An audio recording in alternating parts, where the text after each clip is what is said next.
Hello, I'm Isaac Hayes III, founder and CEO of Fanbase. Listen to what I'm about to tell you.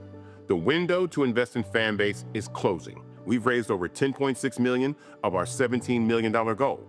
That means there's room for less than 6,370 people to invest in Fanbase for the average amount.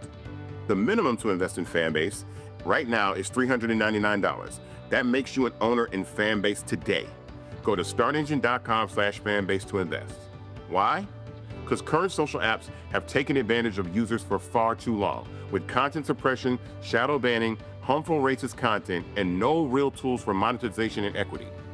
Fanbase has over 1.4 million users and counting, allowing anyone to reach all their following and monetize their content from day one. Social media is the new TV, and whoever owns the apps that distribute that content have the opportunity to own potential billion-dollar companies. While big platforms with uncertain futures are failing to serve their users, Fanbase is stepping up to fill the gap. Don't wait until it's too late. Invest now, invest for yourself, and your future. Go to startengine.com/fanbase and own the next generation of social media.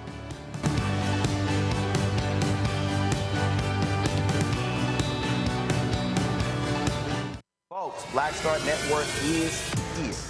Hold no punches. I'm real revolutionary right now. Support this man, Black Media. He makes sure that our stories are told.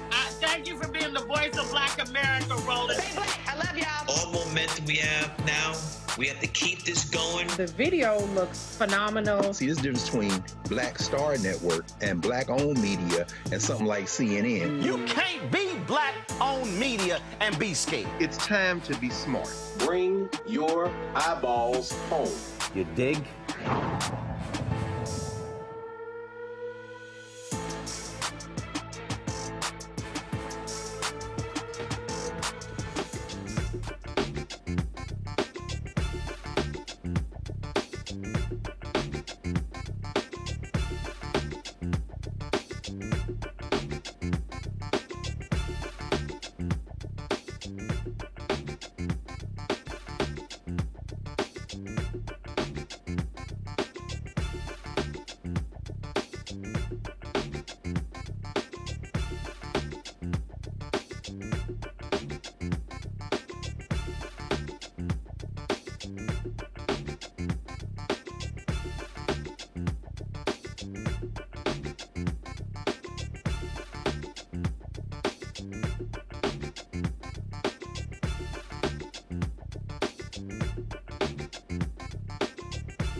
Folks, today is Tuesday, August 19th, 2025. Coming up on Roland Martin Unfiltered, streaming live on the Black Star Network. Texas Republicans literally hold a black state legislator hostage, refusing to allow her to lead the Texas House until she signs a permission slip that she will be accompanied everywhere she goes by a state trooper. We'll talk with State Rep Nicole Collier right here, exclusively from the Texas House floor, which is essentially has been her home for the last 24 hours. Also, another black state legislator says she was out on her morning walk and the state trooper threatened to arrest her because she was walking too fast. I told y'all these Republicans are out of their mind in Texas. The U.S. Marshals, they have a tip line that says you can get $500 for reporting a crime.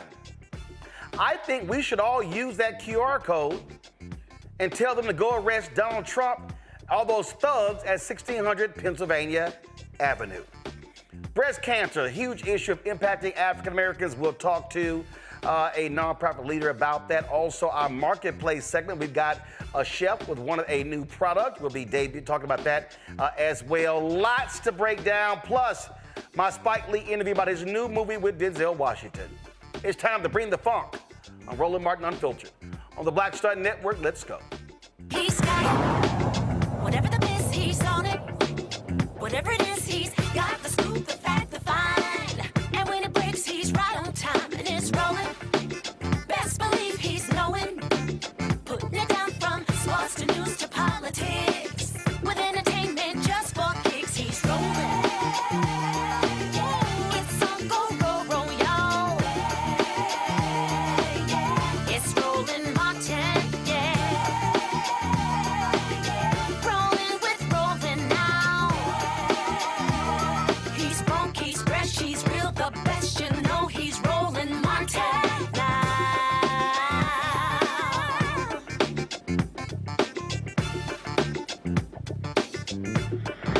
Martin. Folks, this literally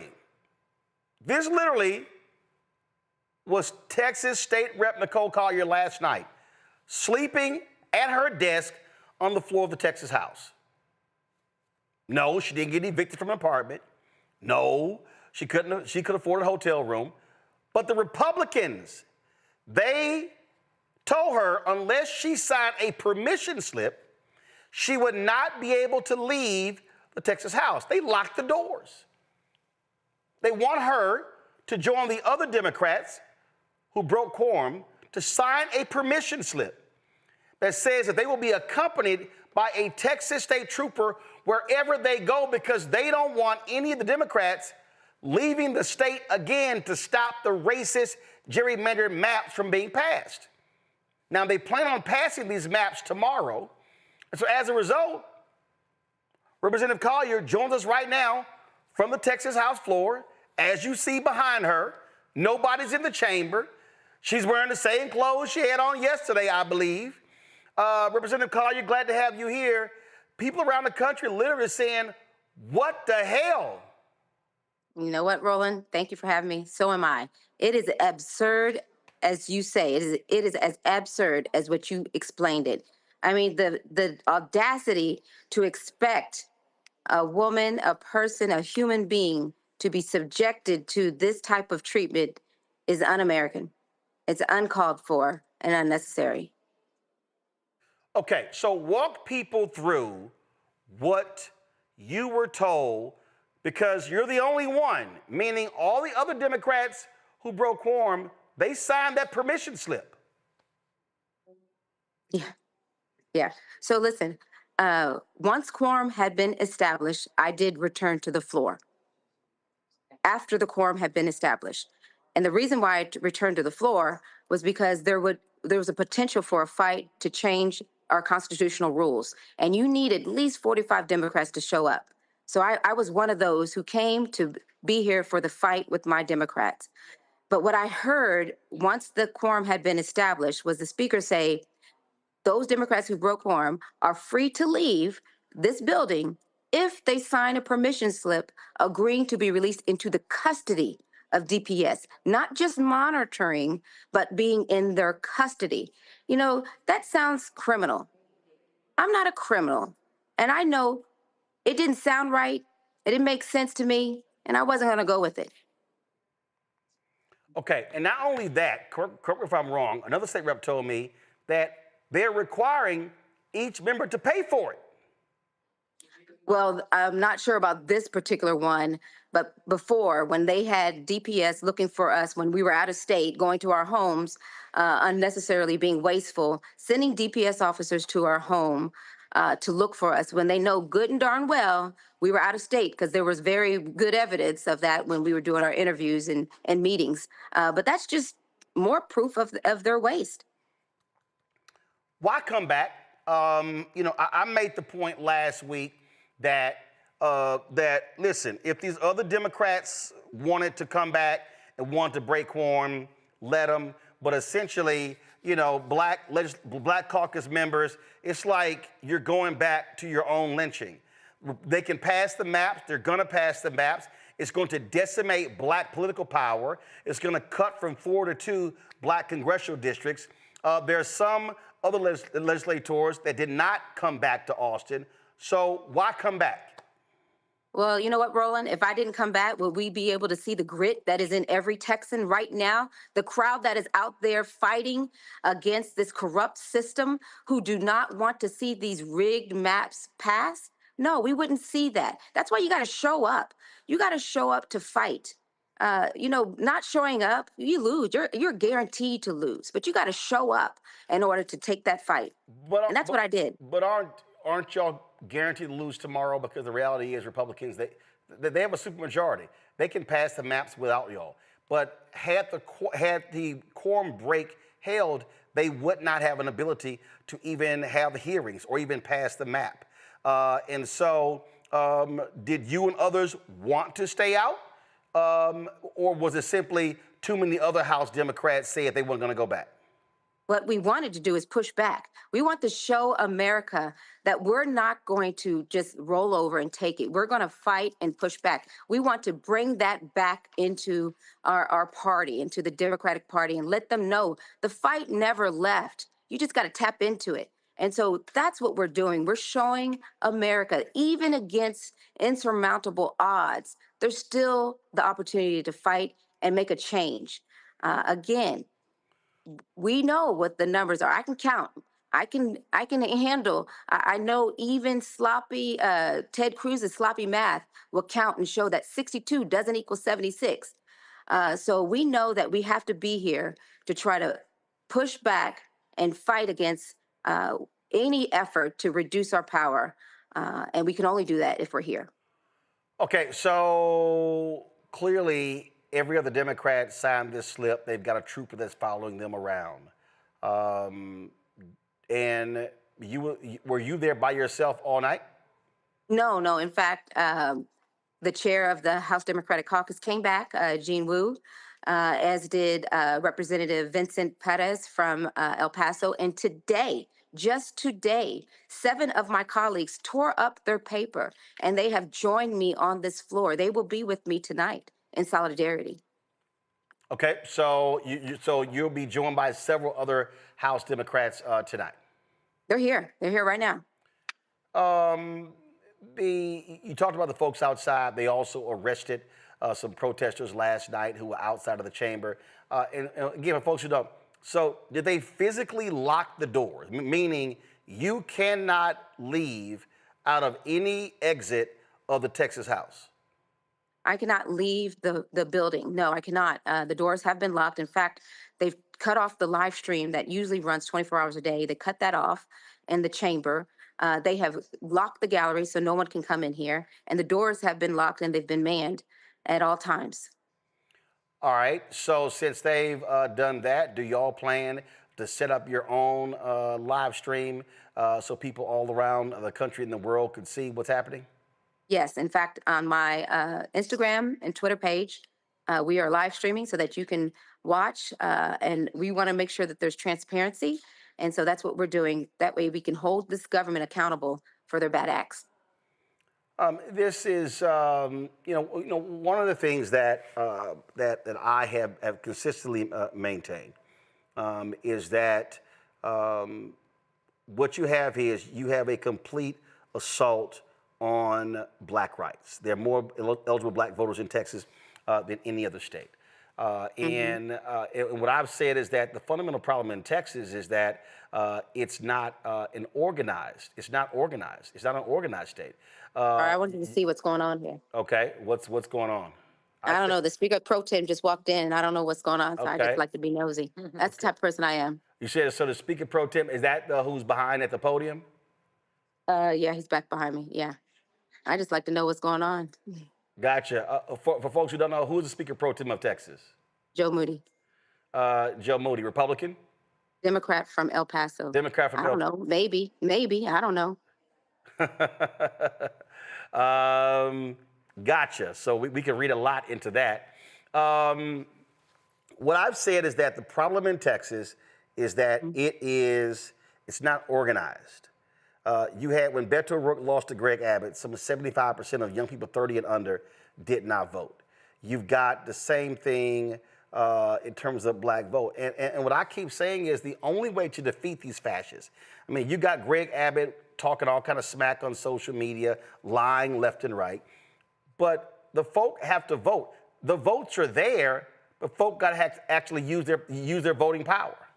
Right. I mean, I'm telling you, but they want to see something. They have to feel compelled. You know, we're not dealing with the voters from the past. You know, when my mom and dad voted, it was to protect their civil rights. You know, we've got that gap generation where they got to feel something. They don't know the struggle that my parents had and the struggle that I had. Because we did so good. You know, we're all sitting comfortable. You know, a lot of people are, and so that may be harmful. I mean, it may not allow them to see the challenges that our ancestors face. And, you know, on top of that, when our government is telling you that you can't teach critical race theory, you can't teach diversity, equity, inclusion, they're going to be a generation of lost souls if they don't know the struggle and the fight. Because not everybody who looks like you are your friend, and not everybody who says they're with you are. I think that was that a state lawmaker behind you who tore up her paper? Yes. If she could step in, that'd be great. Lisa, they want you to come on in. All of you, come on in. Yeah. So here's what we do. So if y'all could actually just step back, could step back that way, and if you could put a couple of on Felicia's side, on there you go. Just step up. Just step up. All right, there we go. Just give us your names. State Representative Jessica Gonzalez from Dallas. Cassandra Garcia Hernandez from Dallas as well. And I'm Mihaela Lisa from Collin County. The three of you had previously accepted that permission slip, signed it. Why did y'all decide to tear it up today? Well, I just want to say Representative Collier's courageousness is contagious. And she was right. You know, I think that we all need to be very vigilant as to what's going on in our society. And sometimes we so easily just sign something, right? And we don't realize with that signature that we might be signing away our freedom or our dignity. And that happens all the time, right? And so what Representative Collier did was shine a light on that. Her instincts were correct. What she did was right. And I think that within the chaos of everything that was happening, you know, we got caught up in the hustle and bustle of things. But when we slowed down and we started paying attention to what, you know, the light that she was shining, she was right. And I'll add that I think Representative Collier mentioned that part of this fight is showing up for the fight, right? And once we knew there was quorum, then we wanted to be here for the fight, because for the next part of the fight. And so, yes, I signed that permission slip as well, but you know, seeing, you know, our colleague stand up for our democracy, standing up for what is not right, because we are not criminals.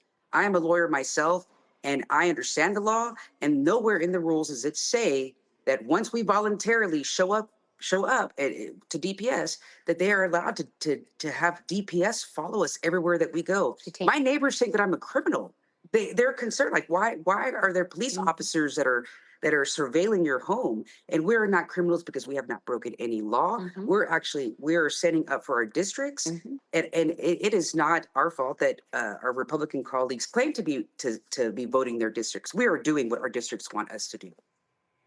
Yeah, and I might just add as well, I mean, quite frankly, none of us intended or even knew that this was going to be awaiting us whenever we showed up. So I think a lot of us were just caught off guard and realized that everybody was essentially going to the room and doing this.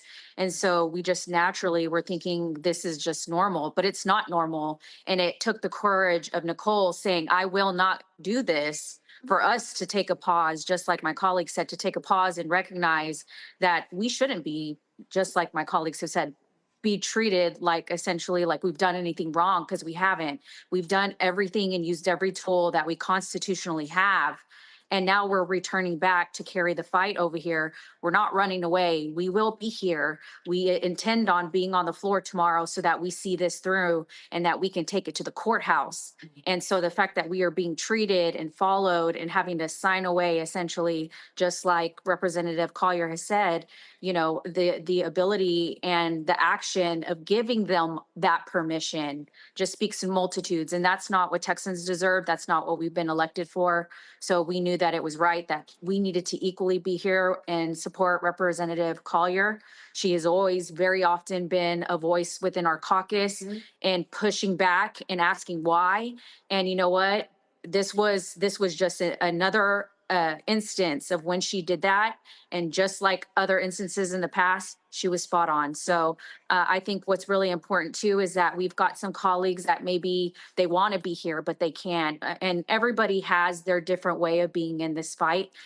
We don't want to divide or not recognize our other colleagues that are equally contributing in different ways, whether it's not necessarily being on the floor right now, but they're working on the strategy for tomorrow because they're lawyers or what have you. But this was a moment where we all decided this is where we need to be, and so that we can continue with Representative Collier to bring light and attention and continue to be at the forefront so that people don't forget what's about to happen tomorrow. This is going to decimate black political power in Texas. Look, I'm born and raised in Texas. I'm still registered there. I live in the my home is in the congressional district of Congresswoman Jasmine Crockett. My parents have worked elections more than 50 years. I go back multiple generations in Texas on my paternal, on my dad's side. And, you know, there are a lot of folks, including me, who wanted Democrats to hold out longer, to stop them from passing anything. And do you believe that with what we're now seeing, with the actions being taken, how y'all are being treated, that did any of you want to remain out to prevent a quorum? Because the bottom line is they got the votes. They have the votes. They can ignore Democrats in Texas like they can in Alabama, in Mississippi, in Tennessee, in Georgia, in so many other places. You know, one thing that was very interesting when we got to Chicago is that we got to go visit our friends in labor. And one thing that they have shown us is when you're part of a group, you stick with the group. You may not agree to the path, but when the majority does, you go along and you don't cross that line. And so they have been a shining example of what it looks like to stand together, because that's how you make change or get change, is if you, stand in solidarity. In fact, they gave us these bracelets that say solidarity to remind us of the importance of staying together, because when we're together, we win. We may not win this particular battle in terms of the maps, but the public, they'll have the ultimate victory when they get a new president and get Trump out of that White House. And when we can make sure that we protect people's ability to have food, access to health care, earn livable wages. And so these are things that we're fighting for. And it takes a lot of us to work together. So if Texas is going to do 5, we want California to do 5. If Florida does 3, we're going to have to pull to New Jersey and Maryland and New York. And we're going to keep pushing and pushing to see if we can bring in other supporters to take the same action. Because, I know that they say when they go low, we go high. But Roland, that high road has crumbled. We're on the dirt road now. No. Let me be perfectly clear. That was Michelle Obama. I don't believe I don't believe in going high when they go low. I believe in going lower. I believe because I'm just being perfectly clear. Listen, Texas Republicans have shown us they don't care about rules. They don't care about procedures. They support Donald Trump. We see it in D.C. These people have, and listen, I know y'all. Look, y'all are elected. Y'all have all them phrases. You know, my colleague, my dear. I don't use all of them. These people today, they have no morals, no values, no principles, no ethics. They do not care, no integrity, no honor or decency. It's about power. And Democrats are going to be, to be clear, as ruthless and as gangster, because what they want to do is they want to lock in white rule 50 to 100 years for Texas to be 61% people of color. And they literally want a congressional delegation that is more than 70% white. Is crazy. But I keep saying, you can't have 61% people of color in Texas, but 61% of the voters are white. Black people and Latinos are going to have to turn out in massive numbers in the next election to change what's happening in Texas. Otherwise, they're going to keep doing whatever the hell they want to do. Roland, you ain't lying. That's the truth. 100%. Absolutely the truth. So, do they at least, do you get to bring in food? What the hell? Do they control everything, or is this like a hostage negotiation where you got to negotiate stuff? I actually did negotiate something. So the bathroom, I can use the restroom. I'm allowed. I eat and I have water. In fact, what I negotiated was being able to go to my office and back as long as I'm escorted with the sergeant or in DPS. But the hosts have been very gracious. The only thing I don't have is a shower, so I'm still in the same clothes. Bed. Or bed. Bed. Oh yeah, no bed. Yeah. But my chair is working. Okay. You know me, I'm like, damn, I wish there was a window in the bathroom you can crawl out of.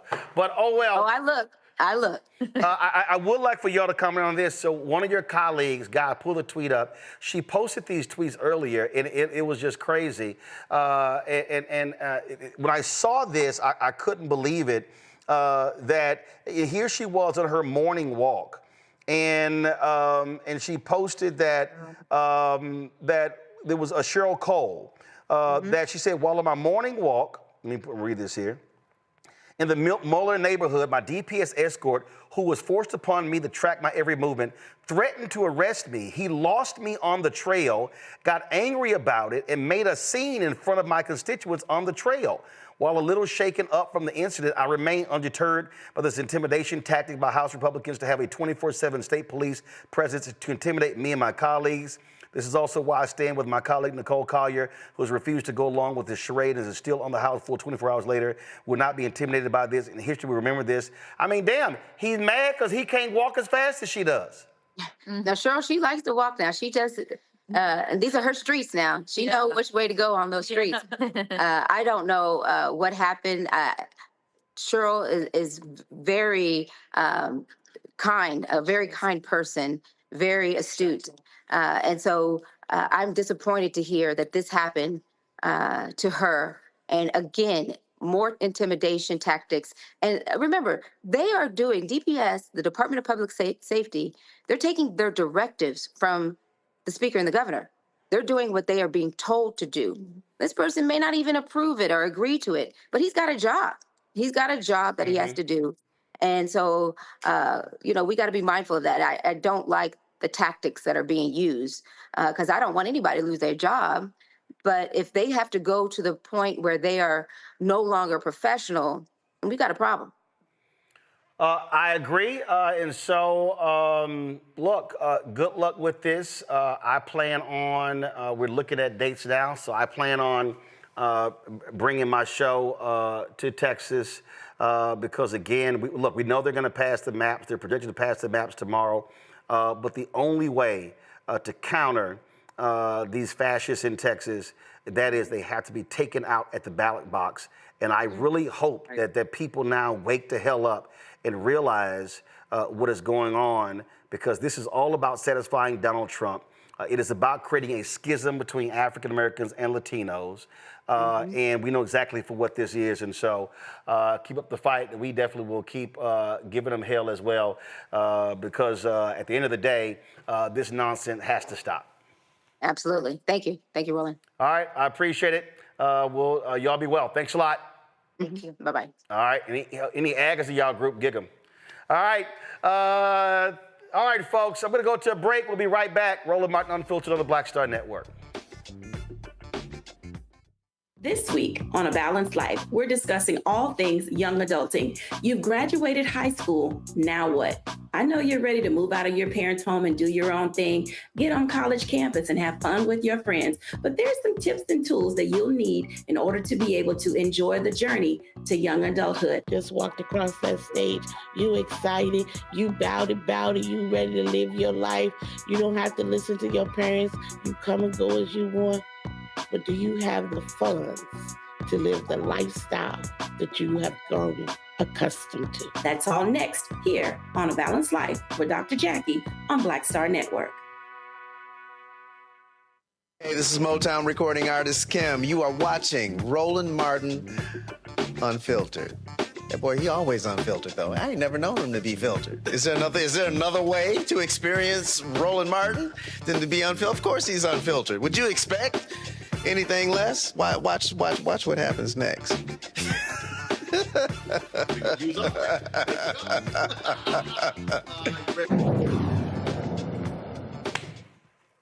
All right, folks, my panel, Dr. Mustafa Santiago Lee, former senior advisor for environmental justice at the EPA, joining me from D.C., Dr. Larry J. Walker, associate professor, University of Central Florida, from Orlando, Tylik McMillan, social justice leader and movement strategist. Glad to have all three of y'all here. Thanks a bunch. Mustafa, I'll start with you. Look, we see what the Republicans are. We see how thuggish they are. This is kind of crap they're going to do in Texas. Look, they got to fight back. And listen, I get what they're saying. I still disagree. I wish the Texas Democrats had held out even longer. 2 weeks, to me, was too short because they couldn't get anything passed. And then the problem in the Texas Senate, nine Democrats walked off the floor. Hell, 2 of them stayed. If the 2 that had walked out with them, they couldn't have passed the Texas maps. To me, you got to use everything in your arsenal fighting these thugs because that's what they are. They are thugs. Yeah, they are most definitely that. You know, I think all of us wish that they had stayed out longer, that they had made sure that they continue to build the momentum of people paying attention, all these different types of things. And, I just want to call out for Representative Collier also. I remember the words of Dr. King when he said the time is always right to do what's right. So I appreciate her, in this particular moment. And then, of course, the others who have torn up those slips.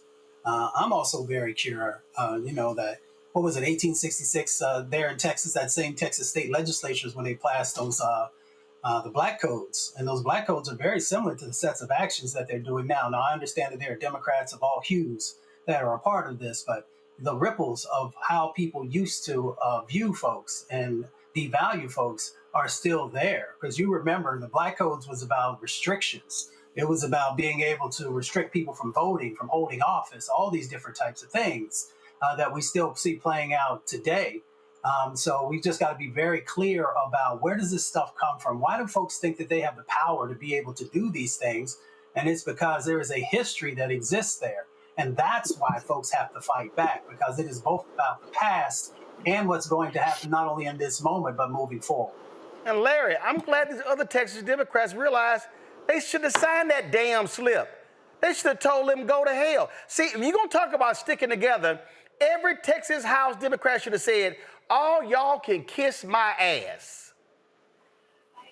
Roland, we find out who's really about that work. And one of the problems with what you just described with them signing the form and Democrats in general is their focus on decorum and not discord or disruption. You got to shut it down. And you have to do whatever's in your power. You don't want future generations to look back and say, hey, listen, if they'd waited a few more weeks, then maybe they couldn't pass the map. I think the other thing is when we talk about this conversation about Representative Collier being forced to stay on the House floor, is that we have to make the connection between this issue and how Black bodies are seen as ownership as it relates to property throughout United States history, particularly Black women, that they felt they had the right to tell their sister that she can't leave, and if she leaves, she'll be arrested. And once again, that connection between Black bodies, ownership, and what we see in the state was former part of the Confederacy in Texas is an example of how we have to fight white supremacy throughout the United States. So we can't continue to allow these individuals to get away with it. And once again, you have to be willing to disrupt the system as much as possible to ensure the rights of Black folks and other minoritized groups aren't watered down. And listen, I made the point, Tyler, to these Democrats, man, make them arrest you. I said, go to your house and chill out and say, oh, y'all want me? Man, come to my crib. I said, and then they come knocking on your door, have 1,000 folk outside, walk out, kneel down in your front yard. I mean, that's the kind of resistance. Can you imagine if every single Democrat, 62 of them, had said, I dare y'all to stop all of us from walking out of here. I dare y'all to put handcuffs on all of us. Man, they should have bum rushed the damn door. Yeah, I think this was definitely the time for strategic resistance to be, at the forefront of what the plan was. And I think when they broke quorum, they carried the hopes of, like you said, many Black and young voters who often felt silenced by this system that often, systemically disenfranchises us. And I think the frustration is very, very valid for many, Black voters, especially those who often see the nice side of the politics. This was a time to show us what type of survival we're actually standing in. And at the same time, I also thought that, it's important that we grapple with when we talk about symbolism and strategy. And I think the lesson here is like representation matters, but representation without resistance isn't enough. And I think the resistance should have been longer. And I believe that the liberation right now from our leaders who not only make a stand, but hold the line, even when it's uncomfortable. And I think the line should have definitely been held longer, because now the question is asked, is the momentum compromised for voter suppression? And listen, I just can't accept this idea. Mustafa, you can't play nice. And to Larry's point, my biggest criticism of Democrats in D.C. and in Texas and other places, they believe in institutions. They want to do things nice and right and fair and just. Don't want to raise their voices. No. What these people are doing is evil. And you have got to fight evil with everything you got. And that, I'm telling you, they should have sat here and said, what's that?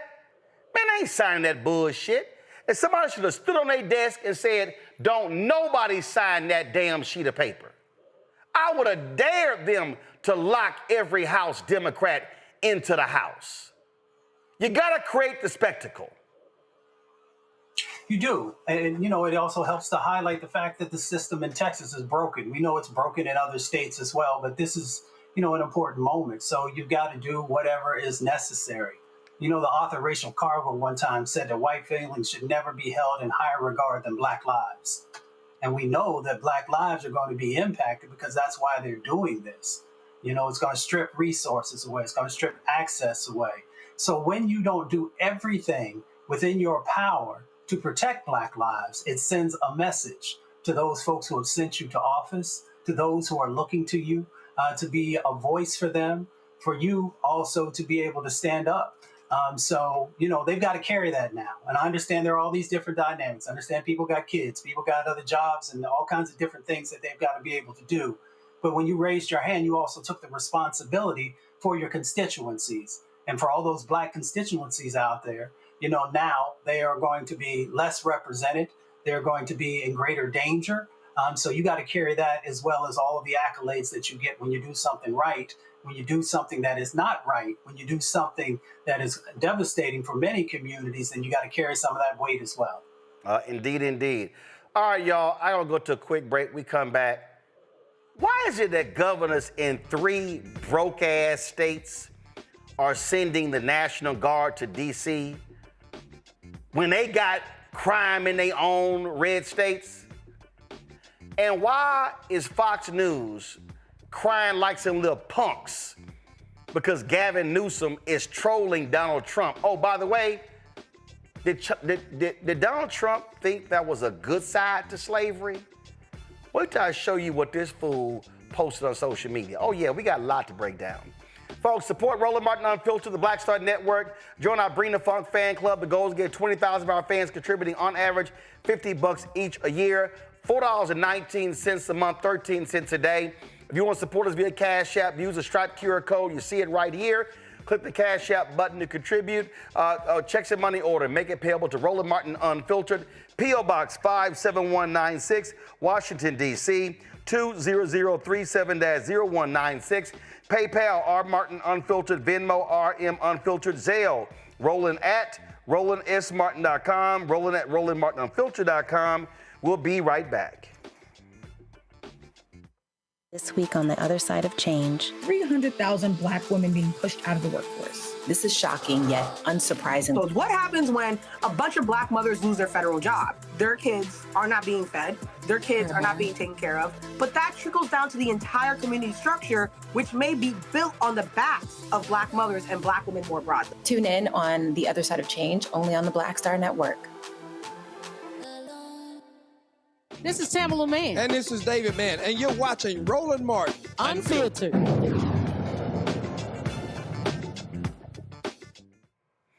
All right, y'all. So Louisiana, red state. Mississippi, red state. Tennessee, red state. Why these dumbass governors sending National Guard troops to Washington, D.C.? Tate Reeves, your punk ass ain't dealing with crime in Jackson, Mississippi, the state capital. Bill Lee, punk ass governor of Tennessee, you ain't dealing with crime in Memphis. Punk ass Jeff Landry in Louisiana, your sorry ass ain't dealing with crime in New Orleans. See, this is the bullshit, Larry, that we see from these Republican governors, all fronting, oh, we sending our National Guard troops to help out like they sending troops to the border. No, deal with the stuff in your own red state. See, again, this is what happens when folk don't want to push back against these old punks, these MAGA punk governors. I've been watching this play out the last few days, a few weeks, and obviously it's all disturbing. You highlight some really important points. Those governors have issues in their own state.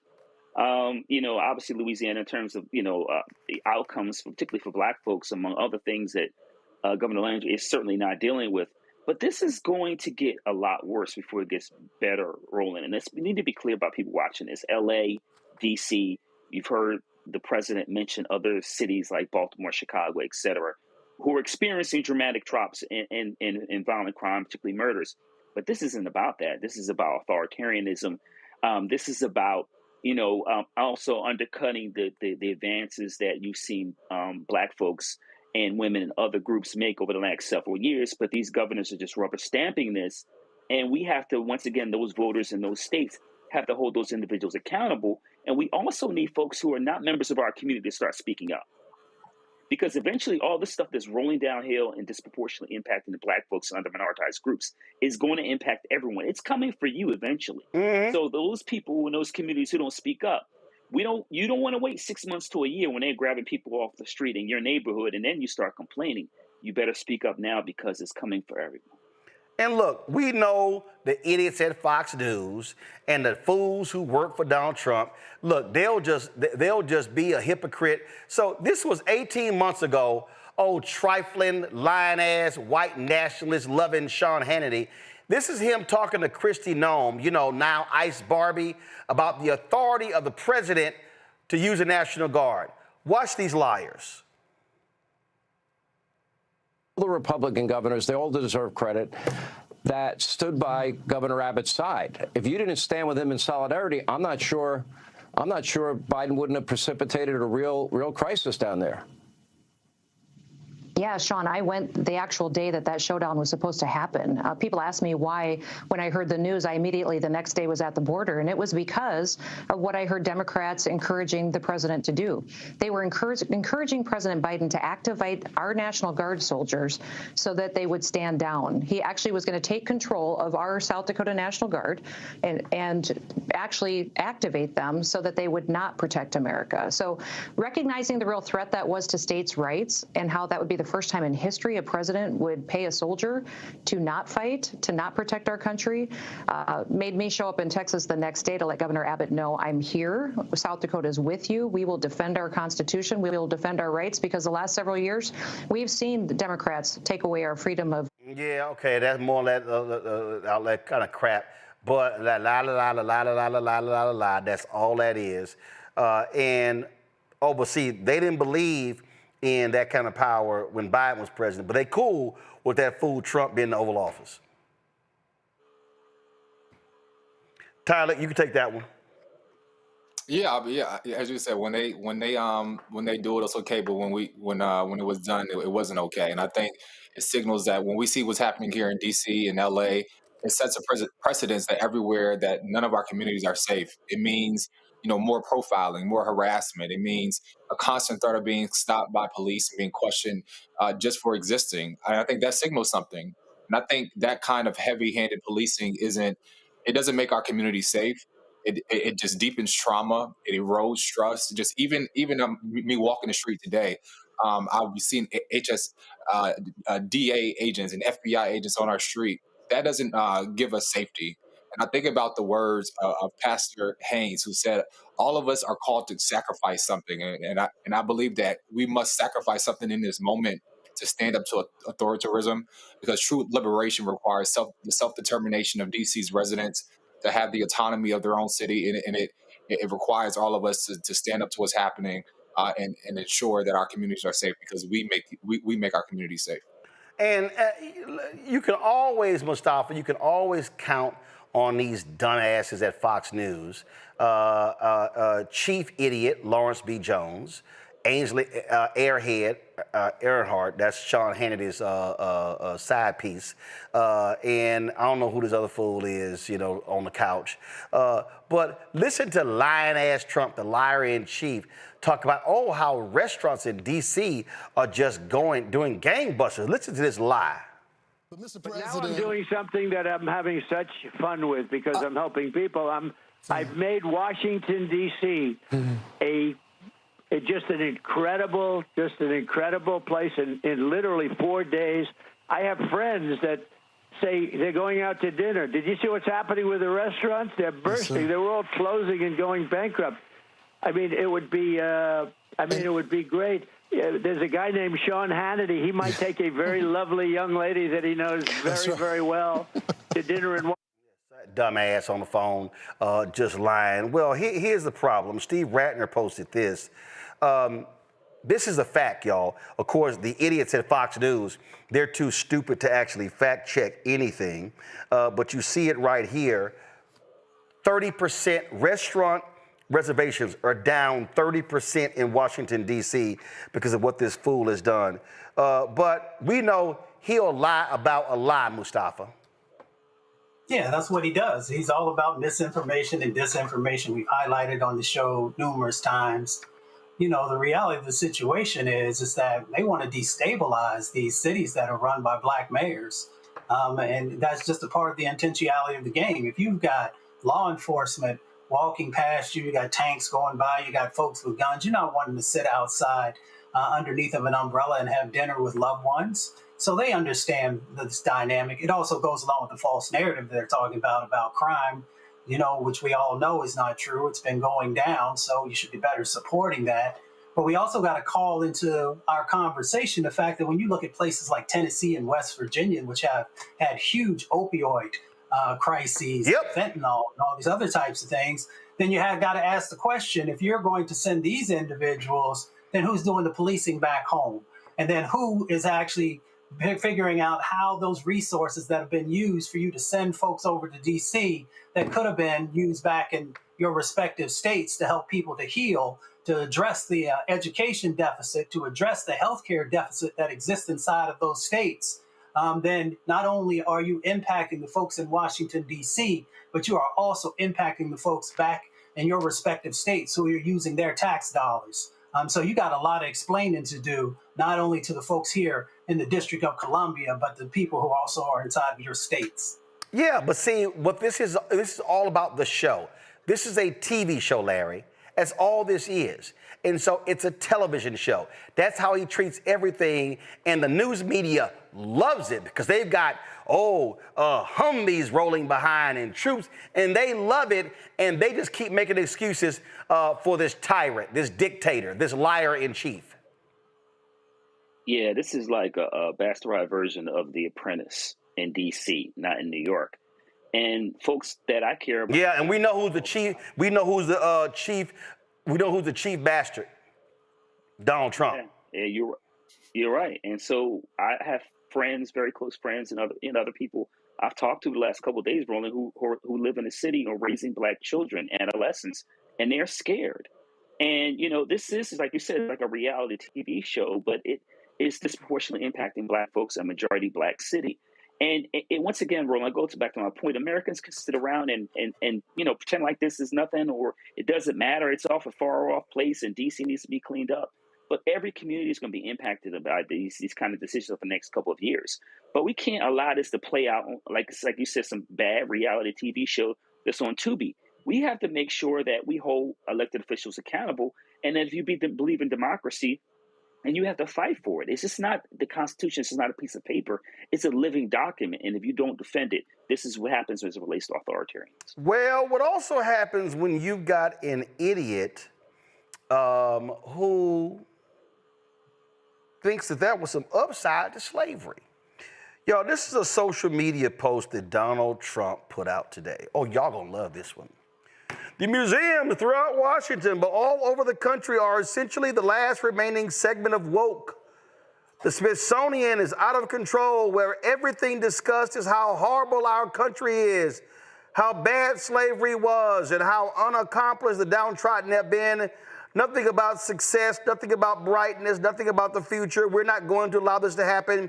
And I have instructed my attorneys to go through the museums and start the exact same process that has been done with colleges and universities, where tremendous progress has been made. This country cannot be woke because woke is broke. We have the hottest country in the world, and we want people to talk about it, including in our museums. Interesting. Tyler, let me stick with this line right here. Where everything discussed is how horrible our country is, how bad slavery was. So is Donald Trump saying that there's a flip side to slavery, how amazing it was? Yeah, he has to be very delusional, which is nothing new here. But I think what he fears is not history, but he fears the truth. And it's because when the truth is taught, it empowers a new generation of young people and folks to wake up and to demand justice, to fight for liberation. And I think that's why they ban books in our schools. That's why they attack D&I. That's why they try to control what's happening in the schools, because they understand if they can adjust the minds of this new generation of young voters who will fight for democracy and liberation, they know that if they can take the power away from young white folks to never confront their responsibilities, they feel they're growing somewhere. But history is not theirs to rewrite. Our museums and our classrooms and our community centers, they're special. And I think it's an important time such as this to continue to stand up. And if they're going to try to dismantle our history, it's more important for us to make sure that our history is taught to our young folks. Well, Larry, you're a professor. Maybe this is the problem. Maybe Donald Trump has been spending too much time watching PragerU Kids videos where, according to this right-wing nutcase outfit, slavery was really no big deal. At school that you spoiled paradise and you brought slavery and murder to peaceful people. Leo? Sorry. It's what I read and heard at school. Caramba! Those are some accusations. The place I discovered was beautiful, but it wasn't exactly a paradise of civilization. And the native people were far from peaceful. But you just said the Taino were peaceful. They pretty much are. But there are other tribes who aren't. The Taino I had met had cuts and scars and bruises all over them. I asked why, and they told me about the Caribs, who are vicious, warring cannibals. Cannibals? Like they eat people, see. Whoa. Right? Hey, all the things that are bad in the world I come from, jealousy, lying, murder, war, it all exists in the land I just found too. But in Europe, we draw the line at things like eating people and human sacrifice. Some of the native folks from where I just left do those things regularly. So, these people in your time who think it was a peaceful paradise are misinformed. Or lying. Yeah, but what about slavery? You didn't deny that. Deny? No. Slavery is as old as time and has taken place in every corner of the world, even amongst the people I just left. Being taken as a slave is better than being killed, no? I don't see the problem. Well, in our time, we view slavery as being evil and terrible. Ah, magnifico. That's wonderful. I am glad humanity has reached such a time. But you said you're from 500 years in the future? How can you come here to the 15th century and judge me by your standards from the 21st century? For those in the future to look back and do this is, well, estúpido. Are you calling me dumb? Certainly not. I can tell you're a very smart young lady. But the idea of throwing away the past because of your present values is... Listen, I love and am thankful for the ancient Greeks, but they did lots of things that here in 1493 I do not agree with. They permitted lifestyles and worshiped gods that, as a Christian, I think is very bad. But that doesn't mean I shouldn't respect and honor all the incredible and amazing things they did. So, good and bad is based on the time you live in? That is a great question. I told you I knew you were smart. Some things are clearly bad, no matter when they happen. But for other things, before you judge, you must ask yourself, what did the culture and society of the time treat as no big deal? See, Larry, I want people to pay attention to this. So, PragerU, right-wingers, and this content is being used in Florida schools, Texas, and this is the content Republicans want to replace PBS with. So this Christopher Columbus character, oh, he disagrees with all these other things because I'm a Christian. Oh, but you didn't disagree with slavery and how heinous that was. And you see what they're trying to do. They're trying to say, oh, no, these things were not bad. You can't judge me according to those times. Well, there were actually people who were alive then who thought it was heinous as well. This is the kind of content that Republican billionaires are funding, and they want to infiltrate into every school nationwide. So when these right-wingers talk about, oh, the left, they're infiltrating our school, they're indoctrinating our kids, this is right-wing indoctrination. You know, Roland, I remember a time when the Republicans didn't believe that the federal government shouldn't get involved in state or local affairs. But that time apparently is over once you get in power. The other thing is, I've been watching PragerU for a number of years and watched them grow from state to state, Florida, Oklahoma, et cetera. And now you see conversation at the federal level, like you talked about getting rid of PBS and use it as some kind of replacement. And so we got to call this for what it is, and that is a whitewashing of history as it relates to my ancestors and many of our panelists here, my enslaved African ancestors. And I'm not going to sit around and tolerate it. We can't pretend like Black folks weren't for centuries, even after, past, 13th, 14th, 15th Amendment were, passed. Jim Crow in terms of how Black folks will continue brutalized, rapes of Black women, murder, lynchings during Jim Crow. We can't act like that didn't happen, and I refuse to allow that to happen. And it's going to be really important for those who believe in, once again, in justice and talking about history and understanding what that means for the future. Make sure that we can't allow Prager and other these, disinformation platforms to gain popularity. And Mustafa, for all the Simple Simons who were saying, man, y'all shilling for the Democrats, y'all got to accept this too. See, that's what's amazing. We tried to warn people. See, I'm wearing the shirt, FAFO. We got the new one, FAFO with Project Crossed Out 2025. We kept warning people. But see, you got a bunch of these loudmouth folks on YouTube and others who had all this smoke for Democrats. And this is the kind of crap that these right-wingers want in every school in the country. I keep telling people, they hated the fact that real history was being learned by white kids instead of his story, and they want his story returned. Yeah, not only did we try and warn you, we were trying to protect you because many of us knew what was coming. So we did what we could, but unfortunately, there were a whole lot of folks who look like us. There were some folks who look like us who were doing everything that they could to also change the narrative of what really was going to play out. It's really interesting when I see those types of things because, they want to try and demonize indigenous brothers and sisters, whether they're in the islands or other places, but they don't want to tell the story about the dark ages in Europe and all of the very incredulous things that were happening in that space. They also don't want to talk about, Larry touched on it, the sex trafficking that was happening in relationship to slavery.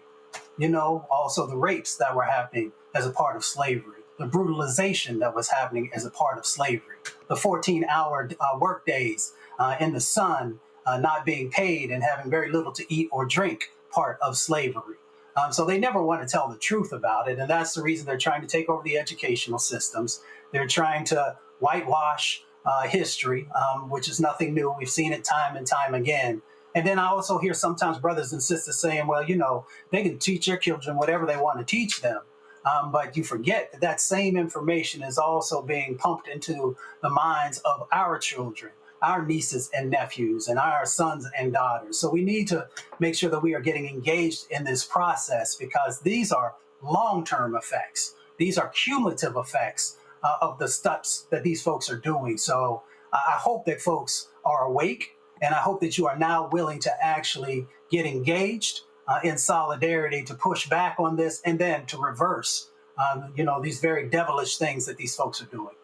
Indeed, indeed. All right, going to a break. We come back. We're going to talk about breast cancer, its impact on African-American women. We'll also talk about why these right-wingers so mad at Gavin Newsom because he's trolling Donald Trump using the same stuff Trump does. Plus, Marketplace segment, and Spike Lee talks about his new movie with Denzel Washington. All of that in the second hour of Roland Martin Unfiltered on the Black Star Network. Support the work that we do. Join our Bring the Funk fan club. Contribute via Cash App.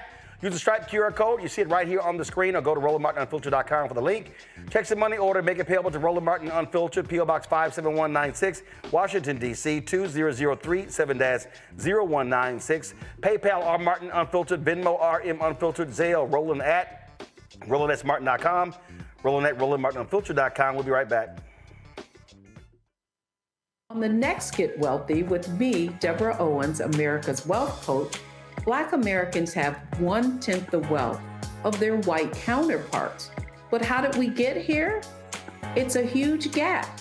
Well, that's why we need to know the history and what we need to do to turn our income into wealth. Financial author and journalist Rodney Brooks joins us to tell us exactly what we need to do to achieve financial success. You can't talk about why we are, as Black people, where we are, unless you talk about how we got here. Bridging the Gap and Getting Wealthy, only on Black Star Network. How you doing? My name is Mark Curry, and you're watching Roland Martin Unfiltered. Deep into it, like pasteurized milk without the 2%. We getting deep. You want to turn that shit off? We're doing the interview, motherfucker.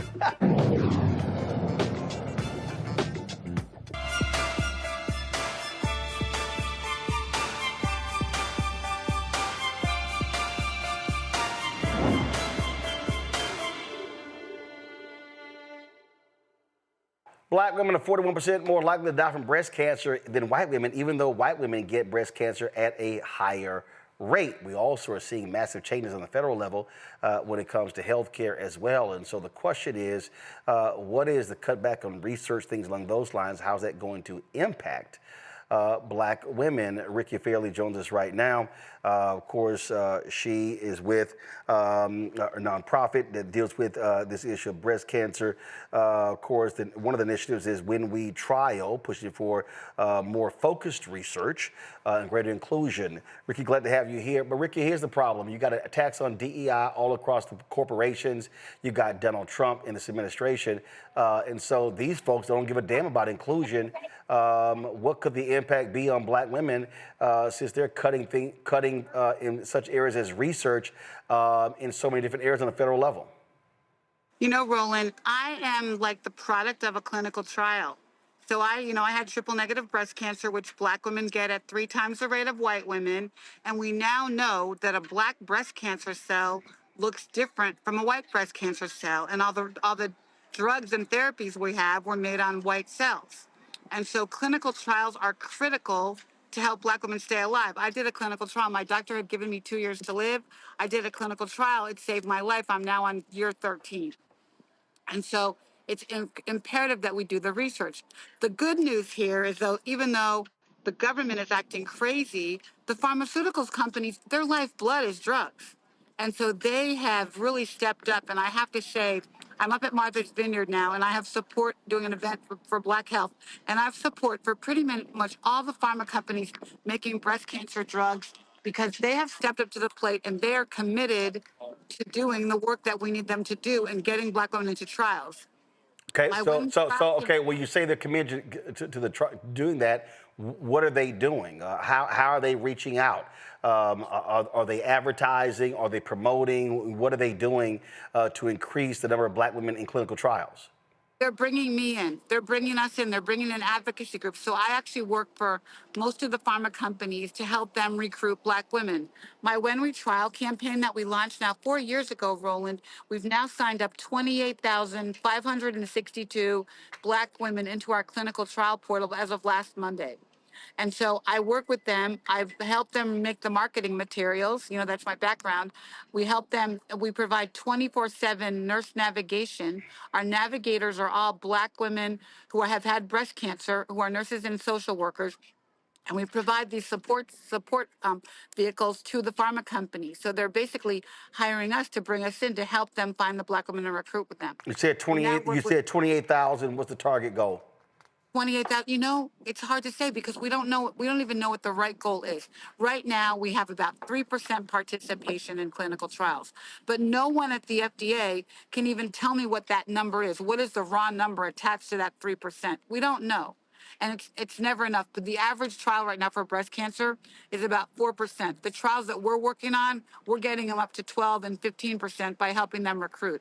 So that's most of the work that we do right now, is helping pharma recruit women. We work with about 82 doctors across the country, oncologists who are doing trials. So we bring these doctors to the pharma companies saying, here's how you recruit black women. Here's where they are. Here's where you find them. You're not going to find them in Idaho. You're going to find them in Atlanta. You're not going to find them in Phoenix. You're going to find them in D.C. and Chicago. And we work with doctors in these cities where we know we can find them. And we have support groups in all of these cities to support the doctors that are trying to recruit women into the trials. But it's a huge effort. It's a huge effort. It takes a lot of money and time and energy. But it's the most important thing we can do. Because right now, if you're under 40 and you get triple negative breast cancer, which most women are getting at that age, the best treatment plan you can have is a clinical trial. Because we know that the drugs aren't working for us. They didn't work for me, and they're not working for a lot of people. Black women under 35 get breast cancer at twice the rate of white women and are dying at 3 times the rate. 40% of black women with triple negative breast cancer are under 40, well before they would have that first mammogram. But the research has to happen, and we're going to have to find, by any means necessary, a way to do it without the government. And the pharma companies are really stepping up. All right. So somebody out there wants to sign up. Where do they go?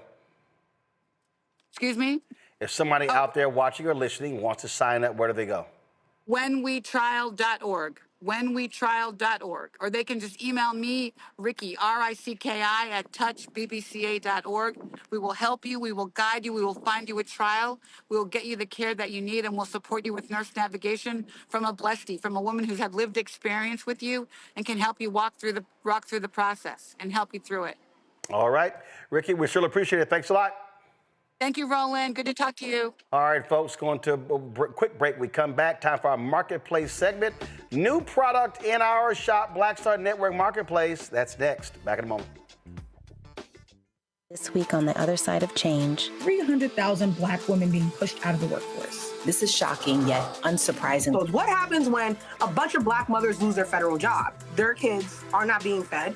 Their kids are not being taken care of. But that trickles down to the entire community structure, which may be built on the backs of Black mothers and Black women more broadly. Tune in on The Other Side of Change, only on the Black Star Network. On the next Get Wealthy with me, Deborah Owens, America's Wealth Coach, Black Americans have 1/10 the wealth of their white counterparts. But how did we get here? It's a huge gap. Well, that's why we need to know the history and what we need to do to turn our income into wealth. Financial author and journalist Rodney Brooks joins us to tell us exactly what we need to do to achieve financial success. You can't talk about why we are, as Black people, where we are, unless you talk about how we got here. Bridging the Gap and Getting Wealthy, only on Black Star Network. Now that Roland Martin is willing to give me the blueprint, hey, Cyrus, I need to go to Tyler Perry and get another blueprint because I need some green money. The only way I can do what I'm doing, I need to make some money. So you'll see me working with Roland. Matter of fact, it's the Roland Martin and Cheryl Underwood show. Well, should it be the Cheryl Underwood show and the Roland Martin show? Well, whatever show it's going to be good.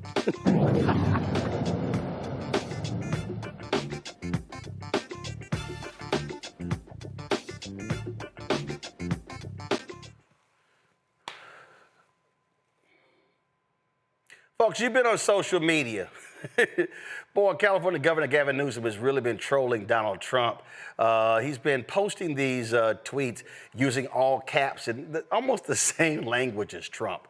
And, oh boy, Fox News big mad. They real big mad. So Dana Perino of The Five, boy, she was just mad at him and just foaming at the mouth. Watch this. The other thing is, or at the debate, the other thing for me is that for the last week, Gavin Newsom, and why am I giving him advice? You have to stop it with the Twitter thing. I don't know where his wife is. If I were his wife, I would say, "What? You are making a fool of yourself. Stop it. Do not let your staff tweet. And if you're doing it yourself, put the phone away and start over. And if you really, he's got a big job as governor of California, but if he wants an even bigger job, he has to be a little bit more serious." I'm confused. I'm confused. So, I'm sorry. Did I hear that right? Oh my God, he's got a big job. He should be doing these things. You know what? Play that back for the people who missed that. The other thing is, or at the debate, the other thing for me is that for the last week, Gavin Newsom, and why am I giving him advice? You have to stop it with the Twitter thing. I don't know where his wife is. If I were his wife, I would say, "What? You are making a fool of yourself. Stop it. Do not let your staff tweet. And if you're doing it yourself, put the phone away and start over. And if you really, he's got a big job as governor of California, but if he wants an even bigger job, he has to be a little bit more serious." Okay, so Gavin and his team responded with this tweet. I thought this was genius right here. No, pull up the full tweet from his people. Okay, thank you. Show that one. Let's go. I love this here. Dana Ding Dong Perino, never heard of her until today, is melting down because of me, Gavin C. Newsom. Fox hates that I am America's most favorite governor, ratings king, saving America, while Trump can't even conquer the big stairs on Air Force One anymore. Trump has lost his step and Fox is losing it because when I type, America now wins. Thank you for your attention to this matter. Tyler, what's crazy is she's saying that Gavin Newsom has a big job, yet Trump does the same bullshit. His job is bigger. I mean, so what this means is what Gavin Newsom is doing is working. Absolutely, it's definitely working, and I get a joy out of seeing someone match Trump's energy, because I think oftentimes we get comfortable with comfortability politics of always taking the high road, but now it's become, as you said earlier, when they go low, we go lower, and so I love seeing it. But also I would even say, I don't want this to drown out away from the things that are happening in our faces. But I think it's definitely a joy to see somebody going toe for toe. But it's not drowning it. But it's not drowning it out, because again, I think it is important what he's doing. I think you have to get. What do we say? When they go low, you go lower. Okay? You want to be petty? I'll show you petty. And guess what, Tyler? Ever since Gavin Newsom started doing this, the last 3 or 4 days, Trump ain't posted in all caps. Oh, it's getting under his skin. But the fact that Fox News is whining and complaining about it when Trump, he was literally mocking Trump, shows you how stupid they are. Yeah, absolutely. I couldn't agree more. And I think it also it brings more folks into the conversation too. And I think, you know, they're more eager to know what's happening. But I definitely shout out to Governor Newsom and his team for holding the line and making a fool of Trump. But here's the other thing, Larry, and this is important. Trump has used social media to drive the network news narrative. So what Newsom is doing is saying, oh, okay, you know what? I'm gonna do the flip. I'm gonna do the inverse. I'm gonna do the exact same thing. And the fact that Fox News is talking about it shows you it's working. That's what people don't understand. See, folk gotta understand, these media people, they're suck-ups, okay? They're sycophants, okay? They're easy. How about this one here? Okay, Kid Rock. Oh, Kid Rock is so upset. Remember Kid Rock put out that poster? Then look what it say. Using AI. Kid Rock wants you to support Gavin Newsom. Oh, Larry, Kid Rock is pissed off. And the dumbass doesn't even realize that Newsom and his team, they're just being petty. Satire that basically they're using, all they're doing is forcing them to look in the mirror. That's the bottom line, Roland. That's what they don't like. You know, we get these constant capitalization and misspelled, crazy tweet, truths or whatever they're called on a daily basis, every day, every week, throughout the month, and so for the last several months. And so once again, when you take a mirror and force them to look at it, they don't like it. But and the idea of them contradicting themselves, her talking about, what's he doing? He's got a big job. Trump's president of the United States. I mean, what is he doing sending these, these tweets out or whatever you want to call them? We just talked about the one relating to slavery. I mean, that makes absolutely no historical and there's no practical sense in terms of, dismissing what slavery is all about. But we've had to deal with this not only for this term, but for the previous term. So if anyone should be tired, it should be people like me constantly dealing with this nonsense. I think it's brilliant, Mustafa, because, again, here's the greatest problem with Democrats today. They keep trying to operate in a political world that no longer exists. Oh, no, I'm not doing those things. That's beneath me, whatever. No, they don't understand the world we're now living in. They don't understand the social media world they're now living in. This is a brilliant way to combat the idiocy of the liar-in-chief, the twice impeached, criminally convicted con man, Donald Trump. Yeah, I'm right there with you because I appreciate great strategy. Newsom said, you want to flex? Let's flex. And he said, I'm going to do it better than you. He made sure that he's braggadocious. He made sure that, he's actually more like the meme than Trump is. I've only met him a couple of times. He's a tall man. Some folks, like the way he looks, so forth and so on. So they play that up inside the memes. Then on the other side of the equation, you got Trump, knocking on a real high number, overweight, all the different types of things. But yet he used those memes to try and make him seem like he was a great American hero. So Newsom just flipped it on him. So you shouldn't be mad. Game, recognize game. And that's the problem is that, like you said, Democrats want to play this very, antiquated set of actions and games and those different types of things. And that's not what time it is. You got to be willing to throw it up. You got to be able to use whatever the new technology is. And you got to make sure that people know, since this society seems to love whoever yells the loudest and whoever says I'm the best, he's making sure that he does that. And then, of course, he'll have to be able to back it up with his record. But, they have an effective strategy right now, and that's why other people are shook. Tyler, I love this here. Donald Taco Trump, as many call him, missed the deadline. California will now draw new, more beautiful maps. They will be historic as they will end the Trump presidency. Dems take back the House. Big press conference this week with powerful Dems and Gavin Newsom, your favorite governor. That will be devastating for MAGA. Thank you for your attention to this matter, GN. I mean, that's how you do this. Exactly. Look, I saw somebody in your comments. They say when they go low, we dig for oil. So shout out to them. I saw that come across, and I think that sums it up. And I even saw the new name for the press secretary too. Always Lion Levitt. So I mean, I'm living for it. Like, I love these. They're mocking his shoes. Look at this. Boy, this is awesome. All right, that's pretty cool. So check this out. Okay, here's another good one right here. They're putting Newsom on the Mount Rushmore. Okay, that's how you do it. That's how you do it. All right, I'm gonna pull up another one that I saw. I'm trying to find a photo. Oh, I love this one here. Okay, look at this here, y'all. This is Newsom, and then they posted this here.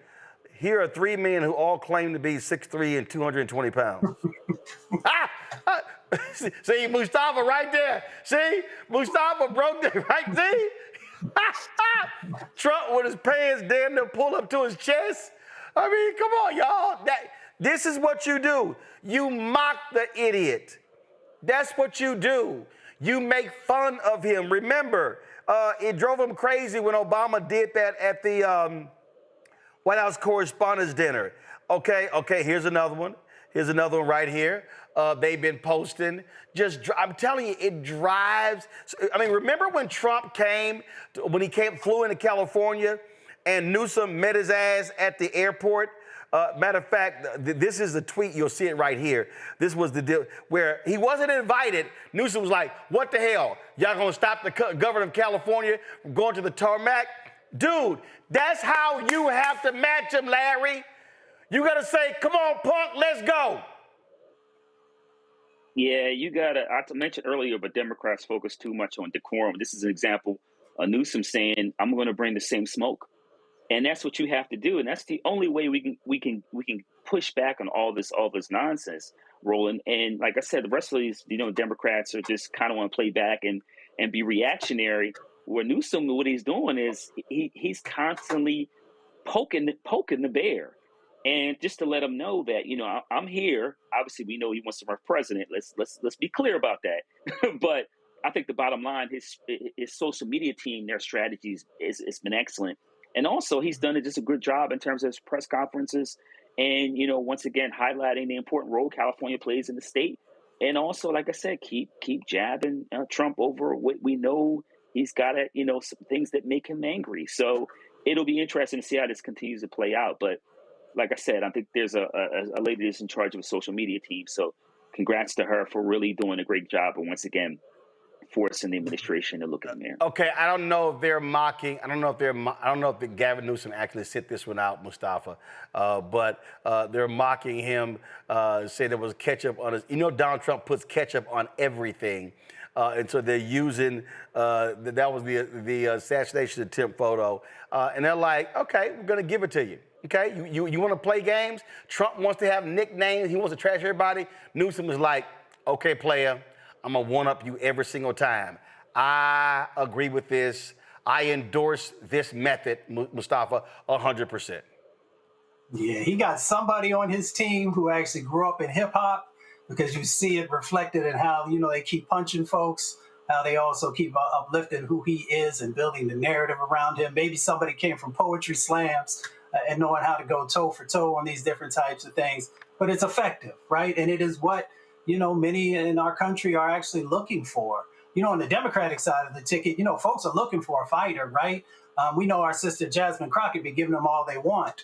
But we also know that he is now, doing some very similar types of things. So they've got an effective strategy. They should ride it until it don't work no more. And they should make sure that, they're just making sure folks understand that ain't nobody just going to lay down and let you do all this silly stuff and not call it out in a way that is funny, in a way that is educational, in a way that is effective. Absolutely. All right, y'all, quick break. We come back. Time for our marketplace segment right here. Roland Martin Unfiltered on the Black Star Network.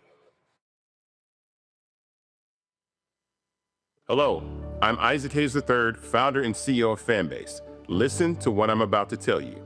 The window to invest in Fanbase is closing. We've raised over $10.6 million of our $17 million goal. That means there's room for less than 6,370 people to invest in Fanbase for the average amount.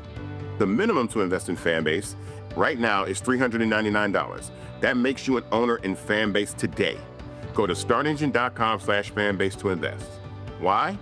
Because current social apps have taken advantage of users for far too long, with content suppression, shadow banning, harmful racist content, and no real tools for monetization and equity.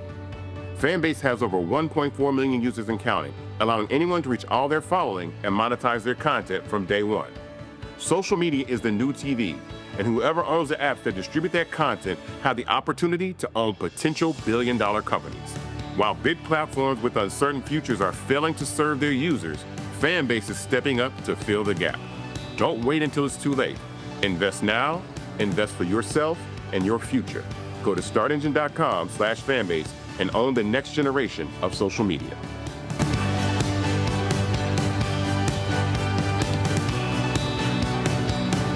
I'm Russell L. Honoré, Lieutenant General, United States Army, retired, and you're watching Roland Martin Unfiltered. Y'all remember during the election when Donald Trump, J.D. Vance were attacking the Haitian immigrants in Springfield, Ohio? Well, y'all, guess what? Now the people in Springfield are concerned because they may now suffer. You know, Donald Trump wants to end the temporary protected status for Haitian immigrants. There's some 350,000 Haitians in the United States. Well, the people in Springfield now say their town could be devastated. It could devastate businesses, housing, and the job sector. Faith groups are stepping up. They're mobilizing to protect the Haitian neighbors, pushing back on deportations, and urging Trump's folks to keep these legal protections in place. Obviously, I believe absolutely, positively, Mustafa, that temporary protective status should stay place. But let me be real clear. Let me be real clear. If they choose to lift the temporary protected status, all I have for Springfield, Ohio, a city that was losing population, losing people, had vacant homes, all I have for y'all are thoughts and prayers because y'all let J.D. Vance and Donald Trump do this and scare those folk. So if your town tanks, suck it. I mean, that's facts. I mean, you know, I've been to Springfield before. I had a chance to talk to some of the folks. You know, the Haitian community there plays an incredible role. So first of all, the people that I talked to didn't have anything negative to say. They said that, you know, the folks were great citizens, that, you know, that they were playing a significant role in helping to make sure that the culture was strong, that the economics were strong, all these different types of things. There were nothing but accolades that people shared. And what Trump does is he destroys economies, whether they're economies on the local level, you know, on the larger state level, of course, on the federal level, because they don't think through. When you have these hateful sets of policies that are not really truly evaluating what does someone bring to the mix, and you just do this bigoted stuff, then there are repercussions for that. So Haitians have choices, right? If they don't want to stay here and continue to do the jobs that many of other folks didn't want to do, and as they continue to actually help to strengthen the housing market, you know, they can go to Canada and they'll be welcome there, and they'll have plenty of opportunity that exists there. So we hope that folks continue to protect them, make sure that, you know, that we see that they are valuable citizens, and that, you know, that we continue to move forward in a direction that looks like the 21st century and not something from the 18th century. Yeah, see, all these dumbasses, Larry, see, this is what happens when you FAFO. See? Okay, Ohio, they voted for Trump. Your economy is about to be screwed. Nebraska, they voted for Trump. The governor called him begging, please end these ICE arrests because they're killing our farmers. Our gross domestic product in Nebraska is down 6%. Look at Las Vegas. AP says that 3.1 million tourists, it was an 11% drop compared to the same month of 2024. International travel is down 13%. Hotel occupancy down 15%. But Nevada, you voted for him. Again, thoughts and prayers. This is a problem when the propaganda doesn't match economic reality. And so a lot of these Rust Belt states, some of you described, and some of these other states in the West and various other states are finding out when you vote based on propaganda and not economic reality, then you're going to face some serious hardships. And listen, Roland, a lot of these challenges, it relates to inflation and these local areas and states suffering from their gross domestic product dropping. This is just the beginning. As they continue to attack more communities and deport more folks and more federal workers lose jobs, those economies are going to get a lot worse. And then they've eliminated a social safety net, which people voted for also. So in terms of some of the challenges they're dealing with now, this is the tip of the iceberg. It's going to get, like I said, things are going to get far more difficult. So when you mistreat people, don't see their humanity, and they make a plus effort in terms of what they bring to your economy, and then you turn your back on them, this is what you get. Yeah, I mean, Tyler, bottom line is, that they went for this crap. They fell for the okie doke. And this is what's going on. This was a tweet right here from Congressman Stephen Horsford, former chair of the Black Caucus. Las Vegas thrives on tourism under Trump. Canadian and Mexico visitors make up 53% of all U.S. travelers.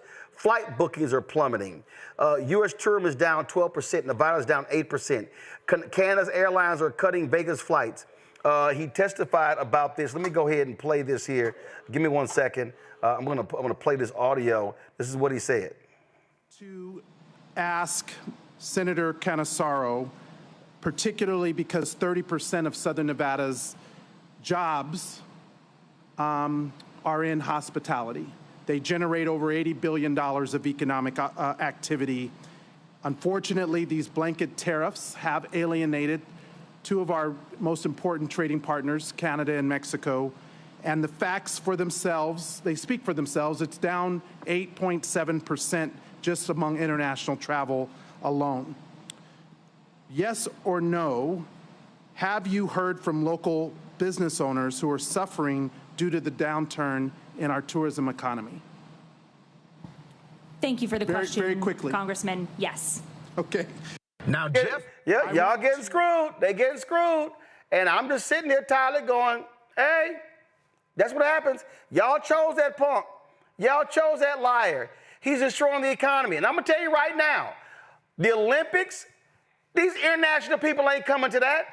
The World Cup, they ain't coming to that because Trump and his ICE people are going to be harassing people. They have not, they did allow the Venezuelan baseball team to come, the Senegalese basketball team to come. They've been shutting down. I'm telling you right now, if I am an international traveler, there is no way in hell I would come to the United States for the Olympics, for the World Cup or anything because you are guaranteed to be harassed by Trump's thugs.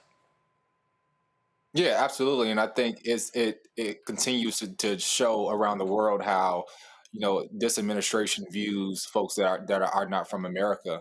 And even we go back to what's happening in with our Haitian brothers and sisters, it just proves, what immigrant communities often, feel and already know, that America runs on our labor, but treat our lives as something that's disposable. And I would even say, the fight for civil rights, it goes hand in hand with the fight for just immigration. And we must prioritize what pathways to citizenship looks like. We must prioritize, the communities that is impacted by what's happening with this administration. And I would even say, how do we shift the narrative around immigration to be more inclusive of Black immigrants from the diaspora is going to be important, because oftentimes Black folks are left out of the immigration conversation. But situations such as this reminds us of how critical it is to ensure that pathway to citizenship is highlighted. But here's the thing that I have always said, Larry. I have consistently said, you gotta hit rock bottom. I said, you gotta have things tank. You gotta see things go to hell. And guess what? All them dumbasses in Kentucky, that's exactly what they are feeling right now.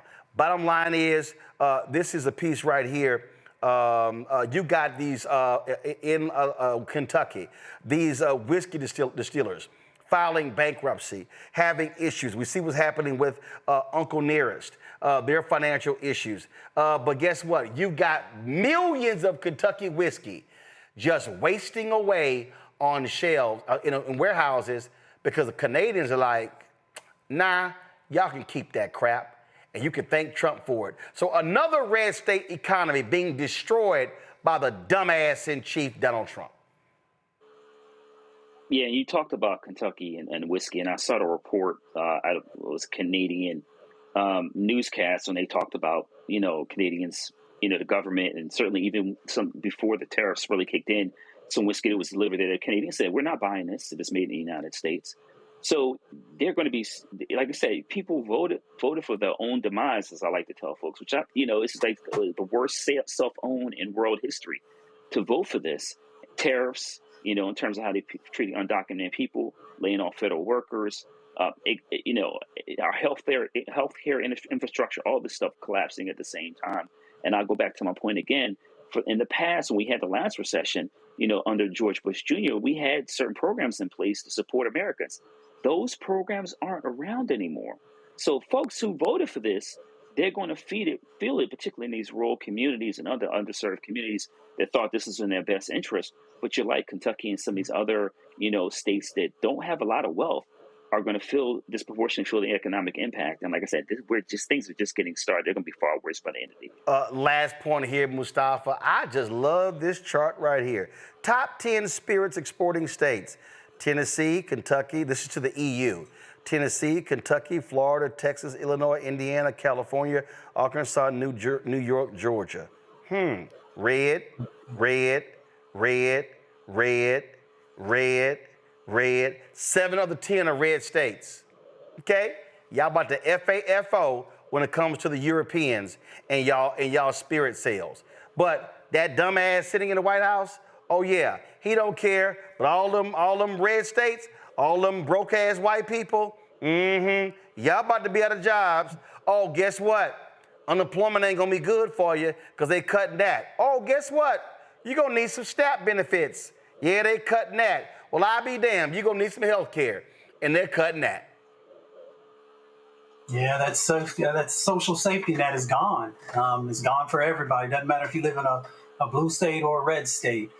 Folks need to just wake up, right?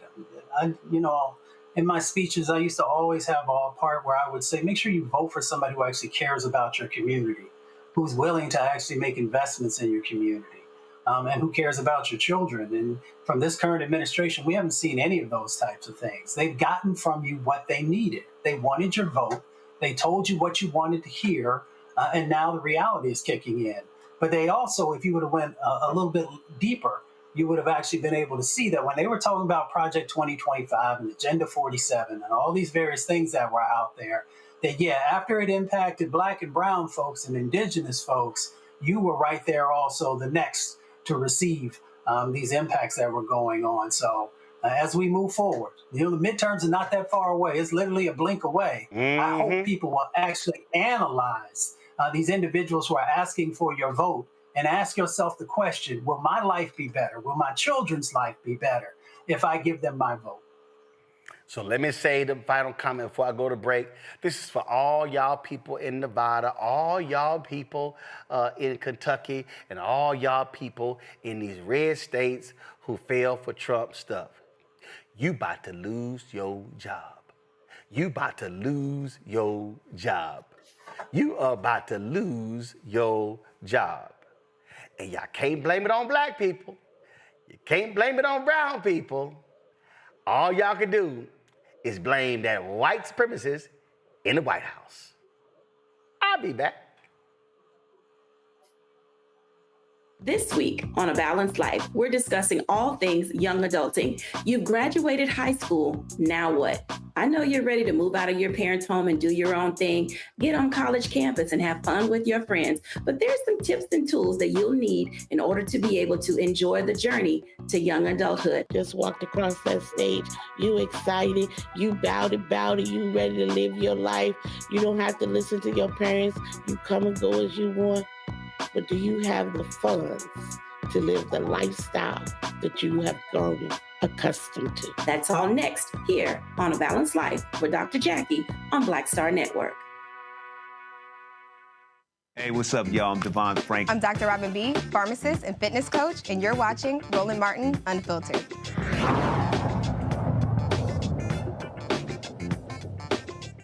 Folks, my next guest has traveled the world, Paris, Morocco. She's an international chef. Joanne Thomas has a quite busy palate. Okay, we don't have her. I thought we have her. So what? Okay, so let's fix this audio, y'all. So I'm gonna do this. I'm gonna go 2 more commercial breaks. And we're gonna fix the audio, and then we're gonna come back. Next on The Black Table with me, Greg Carr, we welcome the Black Star Network's very own Roland Martin, who joins us to talk about his new book, White Fear, How the Browning of America is Making White Folks Lose Their Minds. The book explains so much about what we're going through in this country right now, and how, as white people head toward becoming a racial minority, it's going to get, well, let's just say, even more interesting. We are going to see more violence. We're going to see more vitriol, because as each day passes, it is a nail in that coffin. The one and only Roland Martin on the next Black Table, right here on the Black Star Network.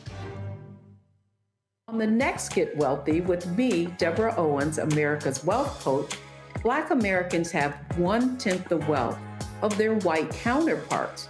But how did we get here? It's a huge gap. Well, that's why we need to know the history and what we need to do to turn our income into wealth. Financial author and journalist Rodney Brooks joins us to tell us exactly what we need to do to achieve financial success. You can't talk about why we are, as Black people, where we are, unless you talk about how we got here. Bridging the gap and getting wealthy, only on Black Star Network. Hey, what's up? Geek Totally in the place to be. Got Kicked Out Your Mama's University, creator and executive producer of Fat Tuesdays, an air hip-hop comedy. But right now, I'm rolling with Roland Martin, unfiltered, uncut, unplugged, and undamn believable. You hear me? All right, folks, we have not sorted the audio issues with Chef Thomas, as we have to rebook her, and we'll definitely have her back on the show.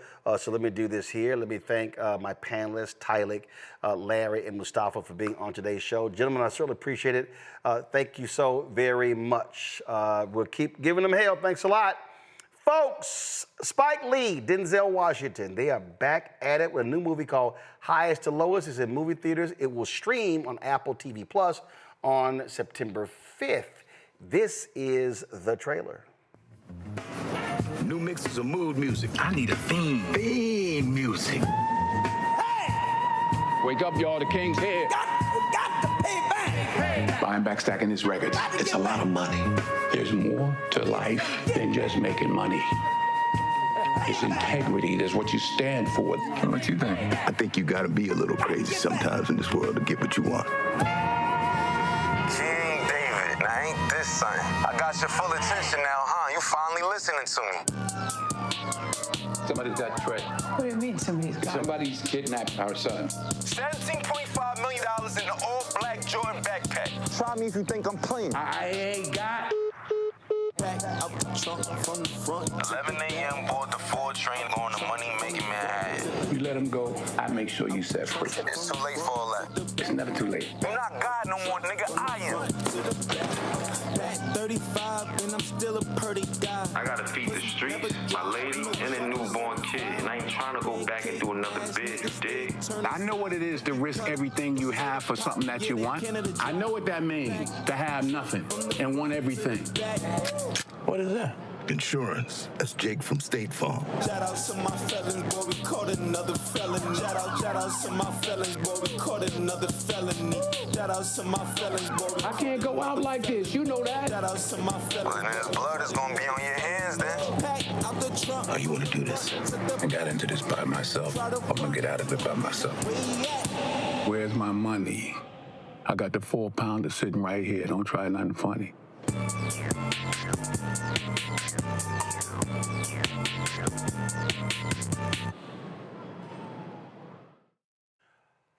Well, folks, I had a chance to sit down with Spike Lee to talk about those two back together again. Here's our conversation. All right, Spike, and I know we're here to talk about your movie, but you and I, we can't, it always got to be a sports conversation. How your little Yankees doing? Well, you know what? The Knicks we're east of the conference. We just skipped the baseball season, huh? East of the conference. You know what would be a great if we make the Rockets meet the Knicks. Hey, I'm telling you. You know, that's the Elijah, you know, Pat Ewing. So that'd be great if we in the future, the near future, we meet in the NBA Finals. Well, in the spring, I've already circled the date, Madison Square Garden. Last night, I was like, oh, I got to hit Spike. I said, we got to go to the game together. Because, man, listen, y'all balled out. Got a new coach. Hey, we got a young team. I think it's going to be a fantastic. I love your coach, too. I love your coach, too. Oh, yeah. So it's going to be all good. And I think, so we'll see what happens. Man, let's get to it.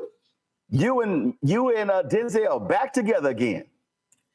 Like the song Roberta Flack and Donny Hathaway. But I'm not going to sing it. Marvin Gaye and Tammy Terrell. What song? Well, don't matter. I'm talking about great duets. No, I thought that you were going to say a song from their great songs. You're all I need to get by. Oh, there you go. Ain't nothing like the real thing. Marvin and Tammy. That's it. Donnie and Roberta, the greats. How long has it been since y'all did a movie together? Inside Man it's like 18 and 19. What is it? Can tell me what the number is? 19 years. I did not know, Roland. I did not know 19 years expired between Inside Man and this new joint, the new joint by the dynamic duo, Highest to Lowest. And I did not know that till a journalist told me. So, man. But it's not like that's not. Then I did not know that, and I feel like that. And it wasn't a situation where we felt like we had to relearn and redone the previous 4 films. It was like Highest to Lowest was yesterday. You know, that's how deep our relationship goes. And again, 19 years, because it seemed like, man, I swear, for a while there, every year it was a movie coming out. Listen, I still talk about, you know, we just had our Black Journalists Convention, National Association of Black Journalists in Cleveland. And I tell people all the time, they debuted Mo Better Blues at the convention. And I remember just sitting in that movie theater, mesmerized, the colors, Ernest Dickerson. One of my favorite Spike Lee joints, Mo Better Blues. Bleak. You know, the Mo Better makes it Mo Better.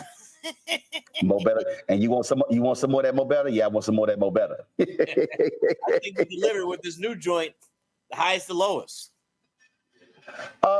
Let's talk about that because what for this newest, what inspired you?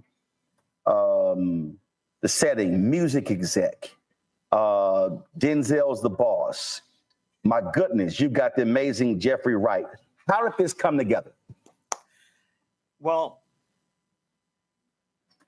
this is a film that was made in 1963, post-war Japan, by the great, magnificent Japanese director Akira Kurosawa, which he adapted by Ed McMahon, called King's Ransom. So this script been going around and around for years, and end up in Denzel's hands. And it takes place in New York, and the whole music that was in there. And Denzel blessed me by saying, "Spike, I want us to work again. This film takes to New York. You know, New York, front and backwards." And that's how it happened. You know, it was. I did not know it was 19 years ago since The Inside Man. But Roland, here's the approach we had, because we did not want to make. We were not doing a remake. We were doing a reinterpretation. So explain that for the audience that doesn't understand what that means. It means that you respect the original, but you're not trying to do everything that was done, and you're trying to expand it at. So, Roland, here's the deep thing. I put myself, I'm a great jazz musician. So we could see Julie Andrews singing my favorite things in The Sound of Music, written by Roger Hammerstein. Great. American standard. But what did Coltrane do? What did Miles Davis when he did My Funny Valentine? What did Elvis Gerald and Louis Armstrong do when they did the album Porgy and Bess? It's reinterpretations of great standards. And that's the approach we took with this film. It's a crime thriller. You obviously have the amazing Denzel Washington. But when I saw the trailer, I went, oh my God. Spike has Denzel and Jeffrey Wright together. Talk about, that combo, because you're talking about, Jeffrey Wright is, I've said this numerous times, I believe is one of the most underrated, underappreciated actors in Hollywood. You're not lying. So since you ain't lying, say it again for the last row. Again, I've told this to him directly, and I'm going to send him a text when we get done. Jeffrey Wright, flat out, one of the most underappreciated actors. In fact, I believe that it's the same thing I said to Delroy Lindo when you did the movie with him, the Vietnam movie. The Five Bloods, and same thing. So it's just, unfortunately, the way Hollywood works, these amazing actors don't get the juicy roles, things along those lines. But just talk about those two together on screen. They're how they flow back and forth. Well, number one, and thank you for saying that. And also, there's deep love and respect between them. Deep. Game recognizes game. I'm going to repeat that. Game recognizes game. And when you have two giants, no matter what we're talking about, sports, whatever, that come together from a place where it's not competition, but love and respect, it just lifts up teams in sports. And the same thing in the art, in music and film. And so it was a blessing to have these two in this film. And you got to add Wendell Pierce. He don't sleep on Wendell Pierce. And then there you go. Then you got the new Jack, the new kid on the block, A$AP Rocky, who's bringing it too. Don't sleep on Rocky in this film. He goes toe to toe with Denzel. So you just mentioned two of the brothers. So give people a sense of what it was like on that set. And you have, frankly, you got the OG, you got the OG and Denzel, the seasoned vets in Jeffrey and Wendell, and then the young cat in A$AP, and how the four of them mesh to really create something dynamic on the big screen. To be honest, it wasn't a thing. Everybody knew what their position was, what was required. I called the play. They went into formation. Roland, you know I'm going to work sports in here somewhere. You know? Of course. People did their job. People knew their job. They read the script. They knew what was required. And here's the most important thing. They're coming to this with love. Mm-hmm. Love, respect. And when you come from that place of love and admiration, the bullshit doesn't get in the way. Mm-hmm. Simple as that. One of the things that I think also is another character is frankly the setting of the movie, the energy, the speed, all of that. I think that's a lot of times that's often overlooked. I remember when 12 Years a Slave came out, and I never forget how Steve McQueen used that sound for these really, really, really long spaces that actually made it very uncomfortable. Right. And I was watching, I remarked that. I look at movies a little bit differently. Right. But the sound, the energy, the pacing of the city, I believe also plays a role in a movie like this. It's a character. New York City is another character in the film. And I think, this film's go down as one of the great New York City films that have been great ones. I mean, films by Scorsese, Sid Lumet, Dog the Afternoon with Pacino, Billy Freakin's The French Connection. So there's a history of great, great films where New York City is a character, and I hope people add this film to that list. You've done so many movies in the nation's capital, Film Registry. What still excites you? What still gets you fired up? What still brings you joy? Outside of sports? Yes, outside of sports. Outside of being in the Pro Basketball Hall of Fame. You didn't think I saw that? As a fan. But Roland, all jokes aside, I thank you for that question, because something I think about often now more in the past. Mm-hmm. Next year is going to be my 4th decade as a filmmaker, about 40 years. And it's a blessing because I say this to my class, I'm a tenured professor of film at NYU Graduate Film School. Also artistic director of the school, is that I'm blessed. And when an individual is able to make a living doing what they love, it's a blessing. And the majority of these people on this God's earth go to their grave having worked at a job they hated. And they're not going to let their children not have food on the table, pillows in the back, or a roof over heads. So you got to do what you got to do for your family. But the joy is not coming from that profession or job you have. So I'm blessed. I'm doing what I love. I have great friends like yourself. And I'm artistic. I come from an artistic family.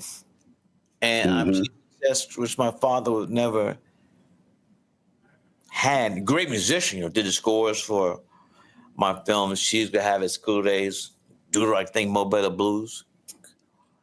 So it's a blessing. But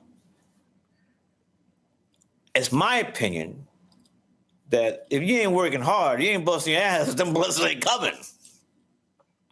Tyler Perry said, it's just not going to fall out of the heavens and you're the next, what? Boom. That's the one thing. When I travel around this country and young people come up to me and they say, I want to do what you do. And I say, well, but this is what I tell them. But do you want to do what I do? Uh-oh. And they step back. Then they step back. So you don't bring it down. And I walk them through. I just had 5 interns who just finished.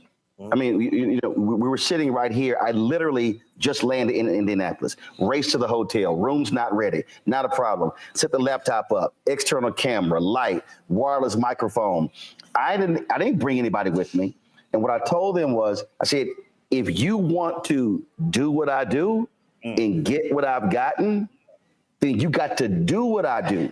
It's called work ethic and it's studying. Hold on, Roland. Repeat those 2 words again.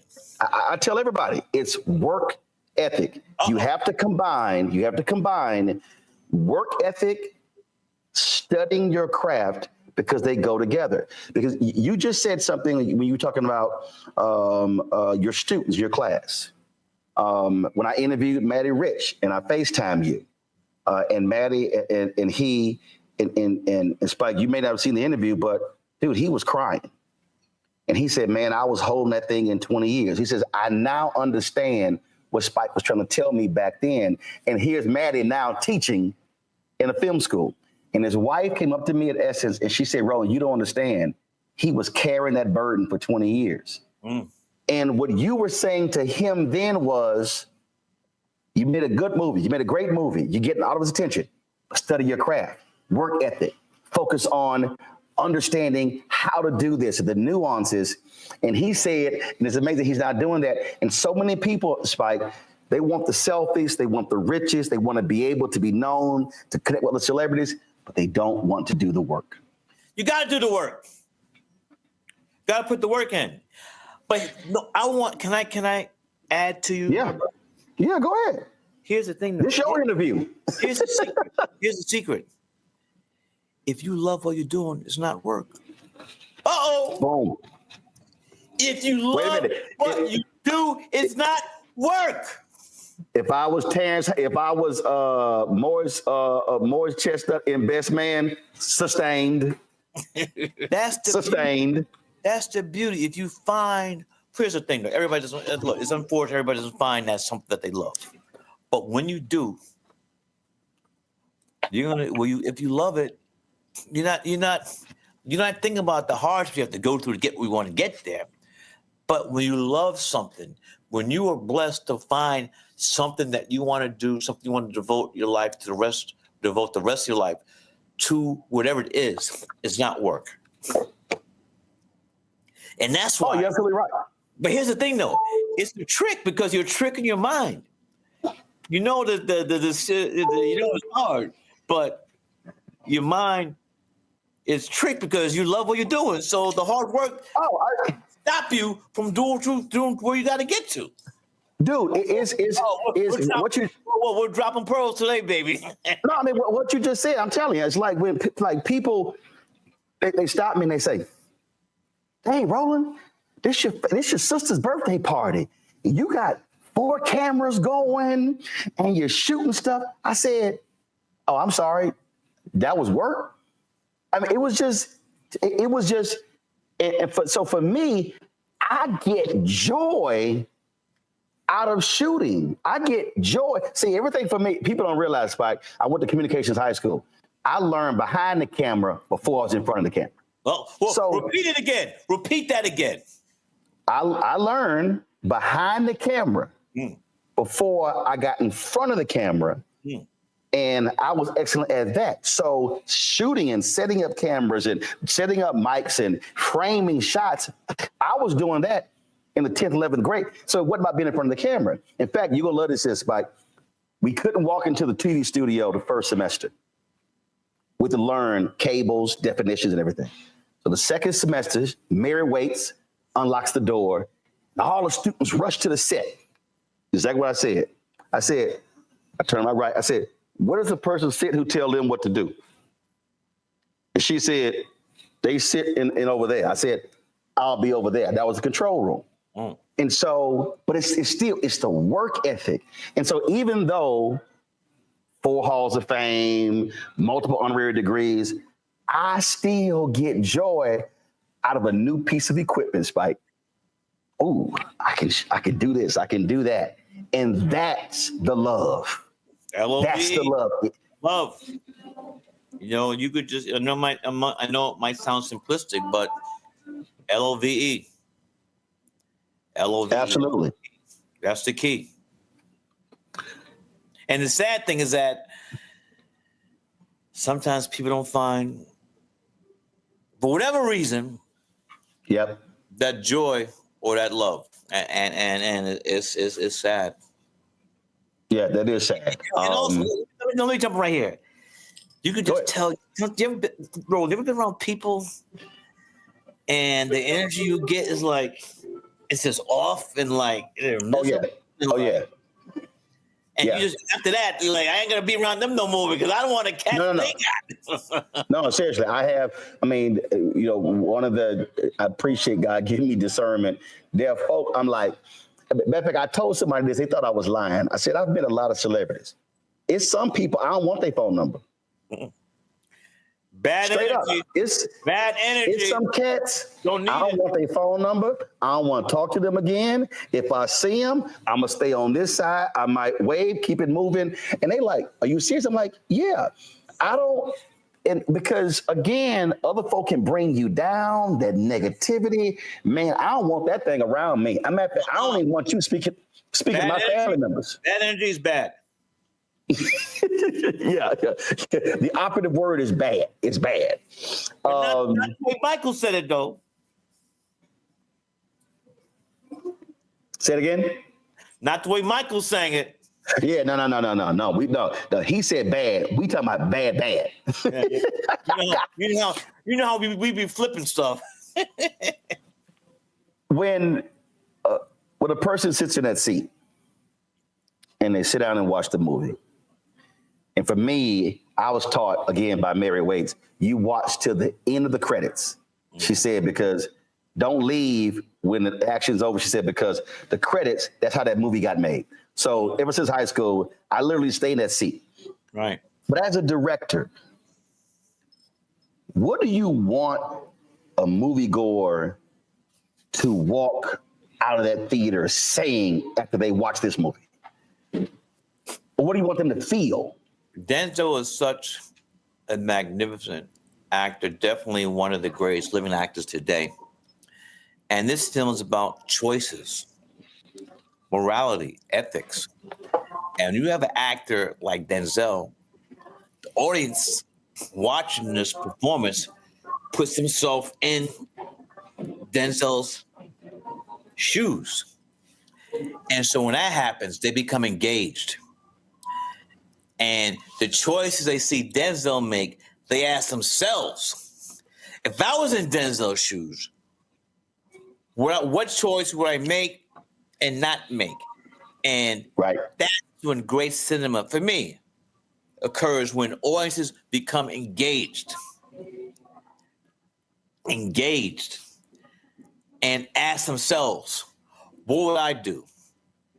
For example, this film, there's a mishandled kidnapping, and I'm just gonna say it, might be giving away to some, but it's in the trailer though, so that's all right. If your son or child or relative is kidnapped, but there's a mistake and they grabbed the wrong person. Oh.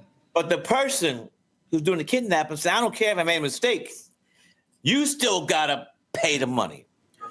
Would you pay $17.5 million for a son or daughter that wasn't yours? So the audience is thinking, they see what's happening on screen, but then it comes deeper. What would I do in that situation?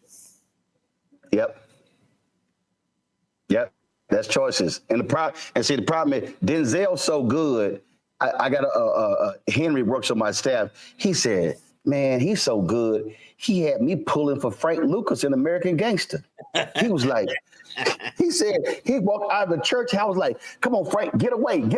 I mean, but again, but what you just said right there, that tells you when a person brings such power to a character that you cheer for the bad guy. And there's only a few people on this earth can do that. And our brother from Money on Mount Vernon is one of them. I got to ask you this here, because I know you got a bunch of other interview stuff along those. I got to ask you this here. Somebody said, Lord, Denzel turned 70 and he just been snapping on everybody. Oh, recently, right? He tore up Jerry Jones. Jerry Jones. Oh, he said, all money ain't good money. These sports talking heads. Denzel been snapping on everybody. They said, man, the brother turned 70. He got saved again, became a preacher. They said he been lighting everybody up. He caught fire. And I'm telling you, you don't want to get caught in that fire. Let me from experience. You don't want to get caught in that fire when D goes off on your ass. Well, you don't want that fire. You don't want it. You don't want it. You're going to love this one. So I met Paulette, his wife, and Paulette. Sam's wife, LaTanya, before I met Denzel and Sam. So I had their phone numbers before. I don't have Denzel's, I got Sam. But the funny thing is, I text Paulette, we text all the time. And man, when I heard that Denzel was a Cowboy fan, and Spike, you understand, I hate the Cowboys more than I hate the Klan. I'm 100% Houston. Man, he started talking smack. Wait a minute. He started talking smack, and she's transcribing his smack talking, and I'm talking back. So I said, You texting each other? You were texting each other? No. I was texting Paulette. All right. And I was trashing the Cowboys, and Paulette was relaying to him what I was texting. He was telling her what to text back to me, and it was like this here. I know that was funny. Oh, absolutely. Because I can't stand the Cowboys. I want them to lose every preseason game and go 0-16. But you have love for the orange and blue, though, right? Who's that? Oh yeah, the Astros. Absolutely. Oh, the Knicks. No. You guys are black and orange, not blue and orange. No, we're blue and orange. I'm sorry. Why you steal it? I'm sorry. We're blue and no. We're blue and majestic orange. No, we always had our blue. I got the old school rainbow J.R. Richards jersey. Whoa. What year was the expansion year of the Houston Astros?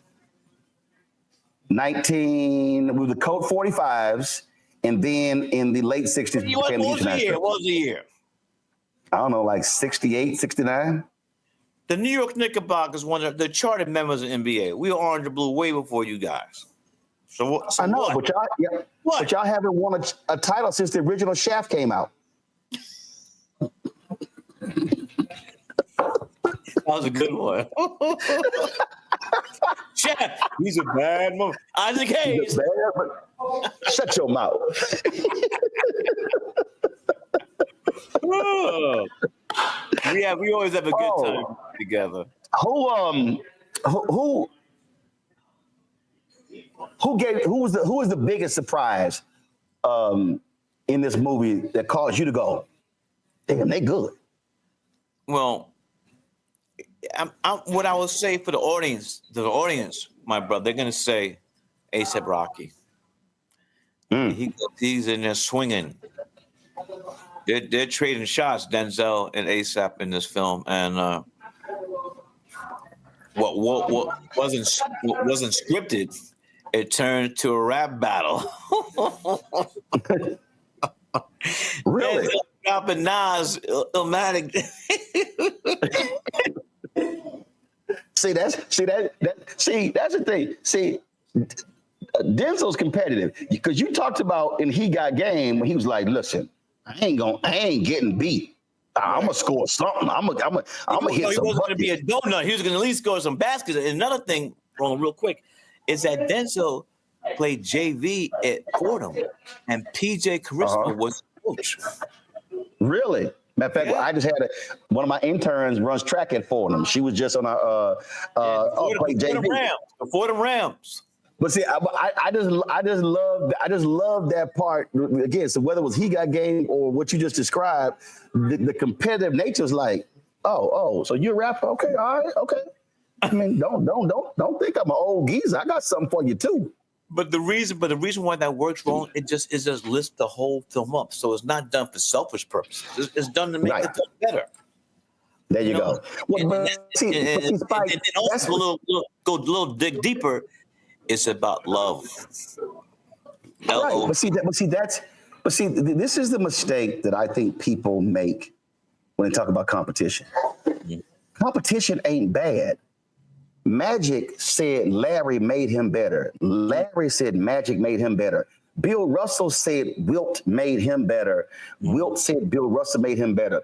The OJs, Eddie Levert, the OJs said the Temptations made them better. The Temptations said the Four Tops made them better. It drives me crazy when folk are scared to look at somebody else and their greatness challenge you to be greater, and their greatness. And that's why this whole thing about who's the GOAT is oh man, I'm done with that. I hate it. I think it's stupid. Michael don't give a you know what about that, and I think that it's gone overboard with this LeBron Michael thing. I mean, it's why can't they both be great? I mean, it's gone overboard, and I'm tired of it. I'm tired. I don't even want to think for me, Spike. I don't want to hear the greatest stuff because you can't act like Kareem didn't exist, the Big O didn't exist, and Bill Russell didn't exist. So to me, it's just stupid. I don't want to hear it. To me, you revel in the greatness of all of them. And that, to me, I think is the most important. Growing up in Brooklyn, the thing was who's better, Mickey Mann or Willie Mays? And you know I was saying to say, hey, kid, Willie Mays. There you go. There you go. Last question for you, Spike.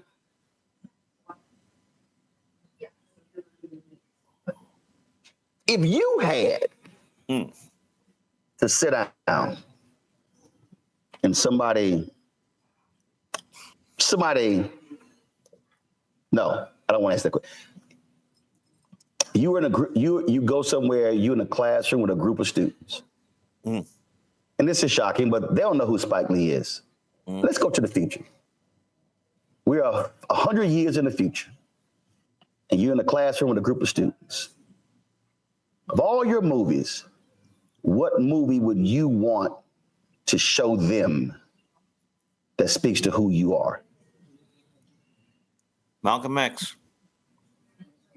And I think that Denzel gave one of the greatest performances in film ever in his depiction of my brother, Malcolm. And that's the film that had the most writing on it.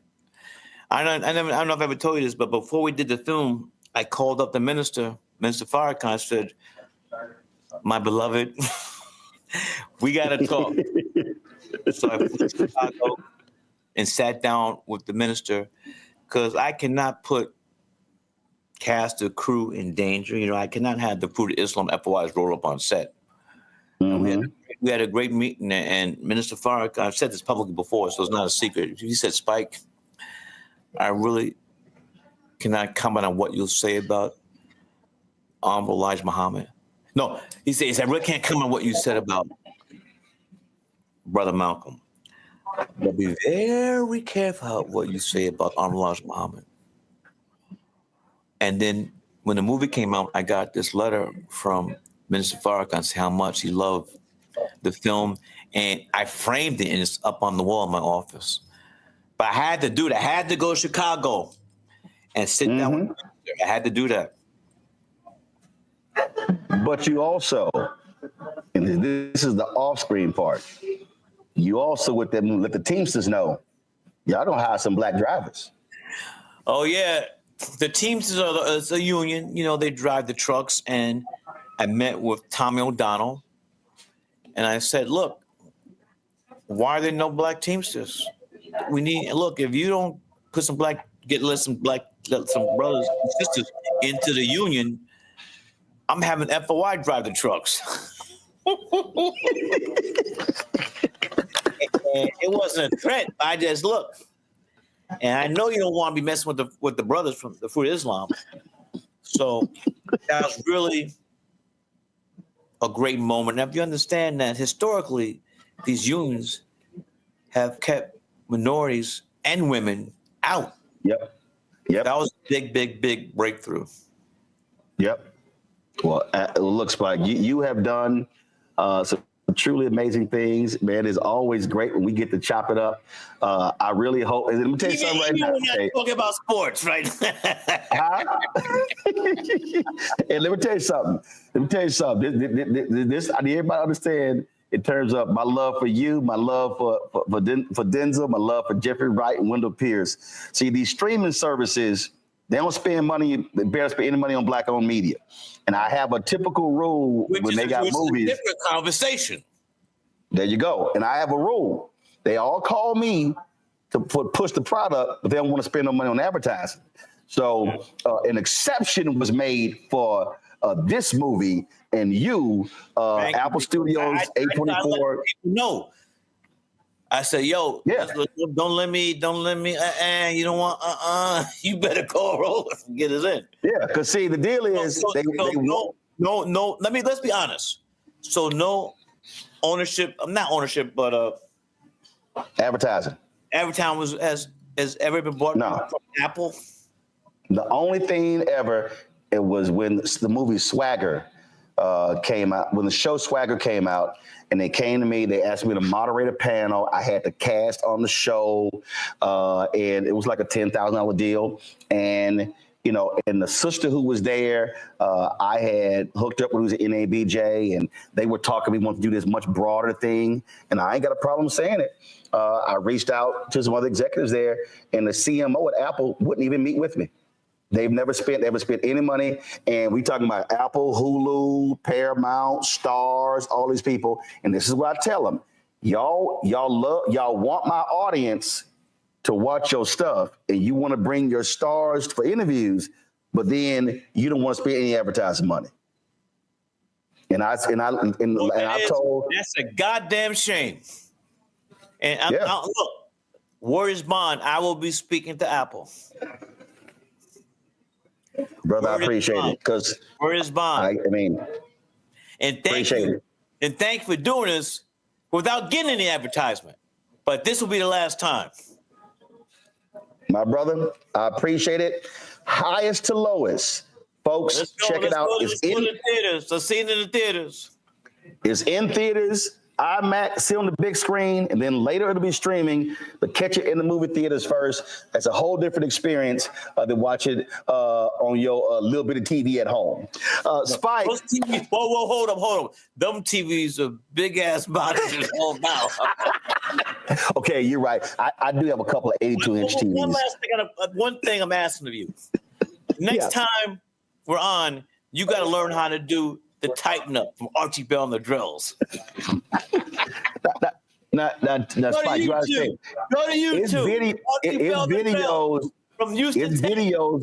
It's videos all on YouTube of me dancing. So that ain't a problem. Are you doing the tighten up though? Archie Bell that ain't a problem. What? All right, we're gonna do that. I'm gonna show you that next time. Since you're gonna challenge your Since you're going to challenge your brother. Since you're going to challenge your brother. Love. But I love it. I appreciate my brother. Tell the wife I said hello. Okay, I will. All right, brother. Peace. Yeah. New mixes of mood music. I need a theme music. Hey! Wake up, y'all. The King's here. Got to pay back. Buying back, stacking his records. It's a lot of money. There's more to life than just making money. It's integrity. That's what you stand for. What you think? I think you gotta be a little crazy sometimes in this world to get what you want. King David, now ain't this something? I got your full attention now, huh? You finally listening to me. Somebody's got Trey. What do you mean Somebody's kidnapped our son. $17.5 million in the all-black Jordan backpack. Try me if you think I'm playing. I ain't got...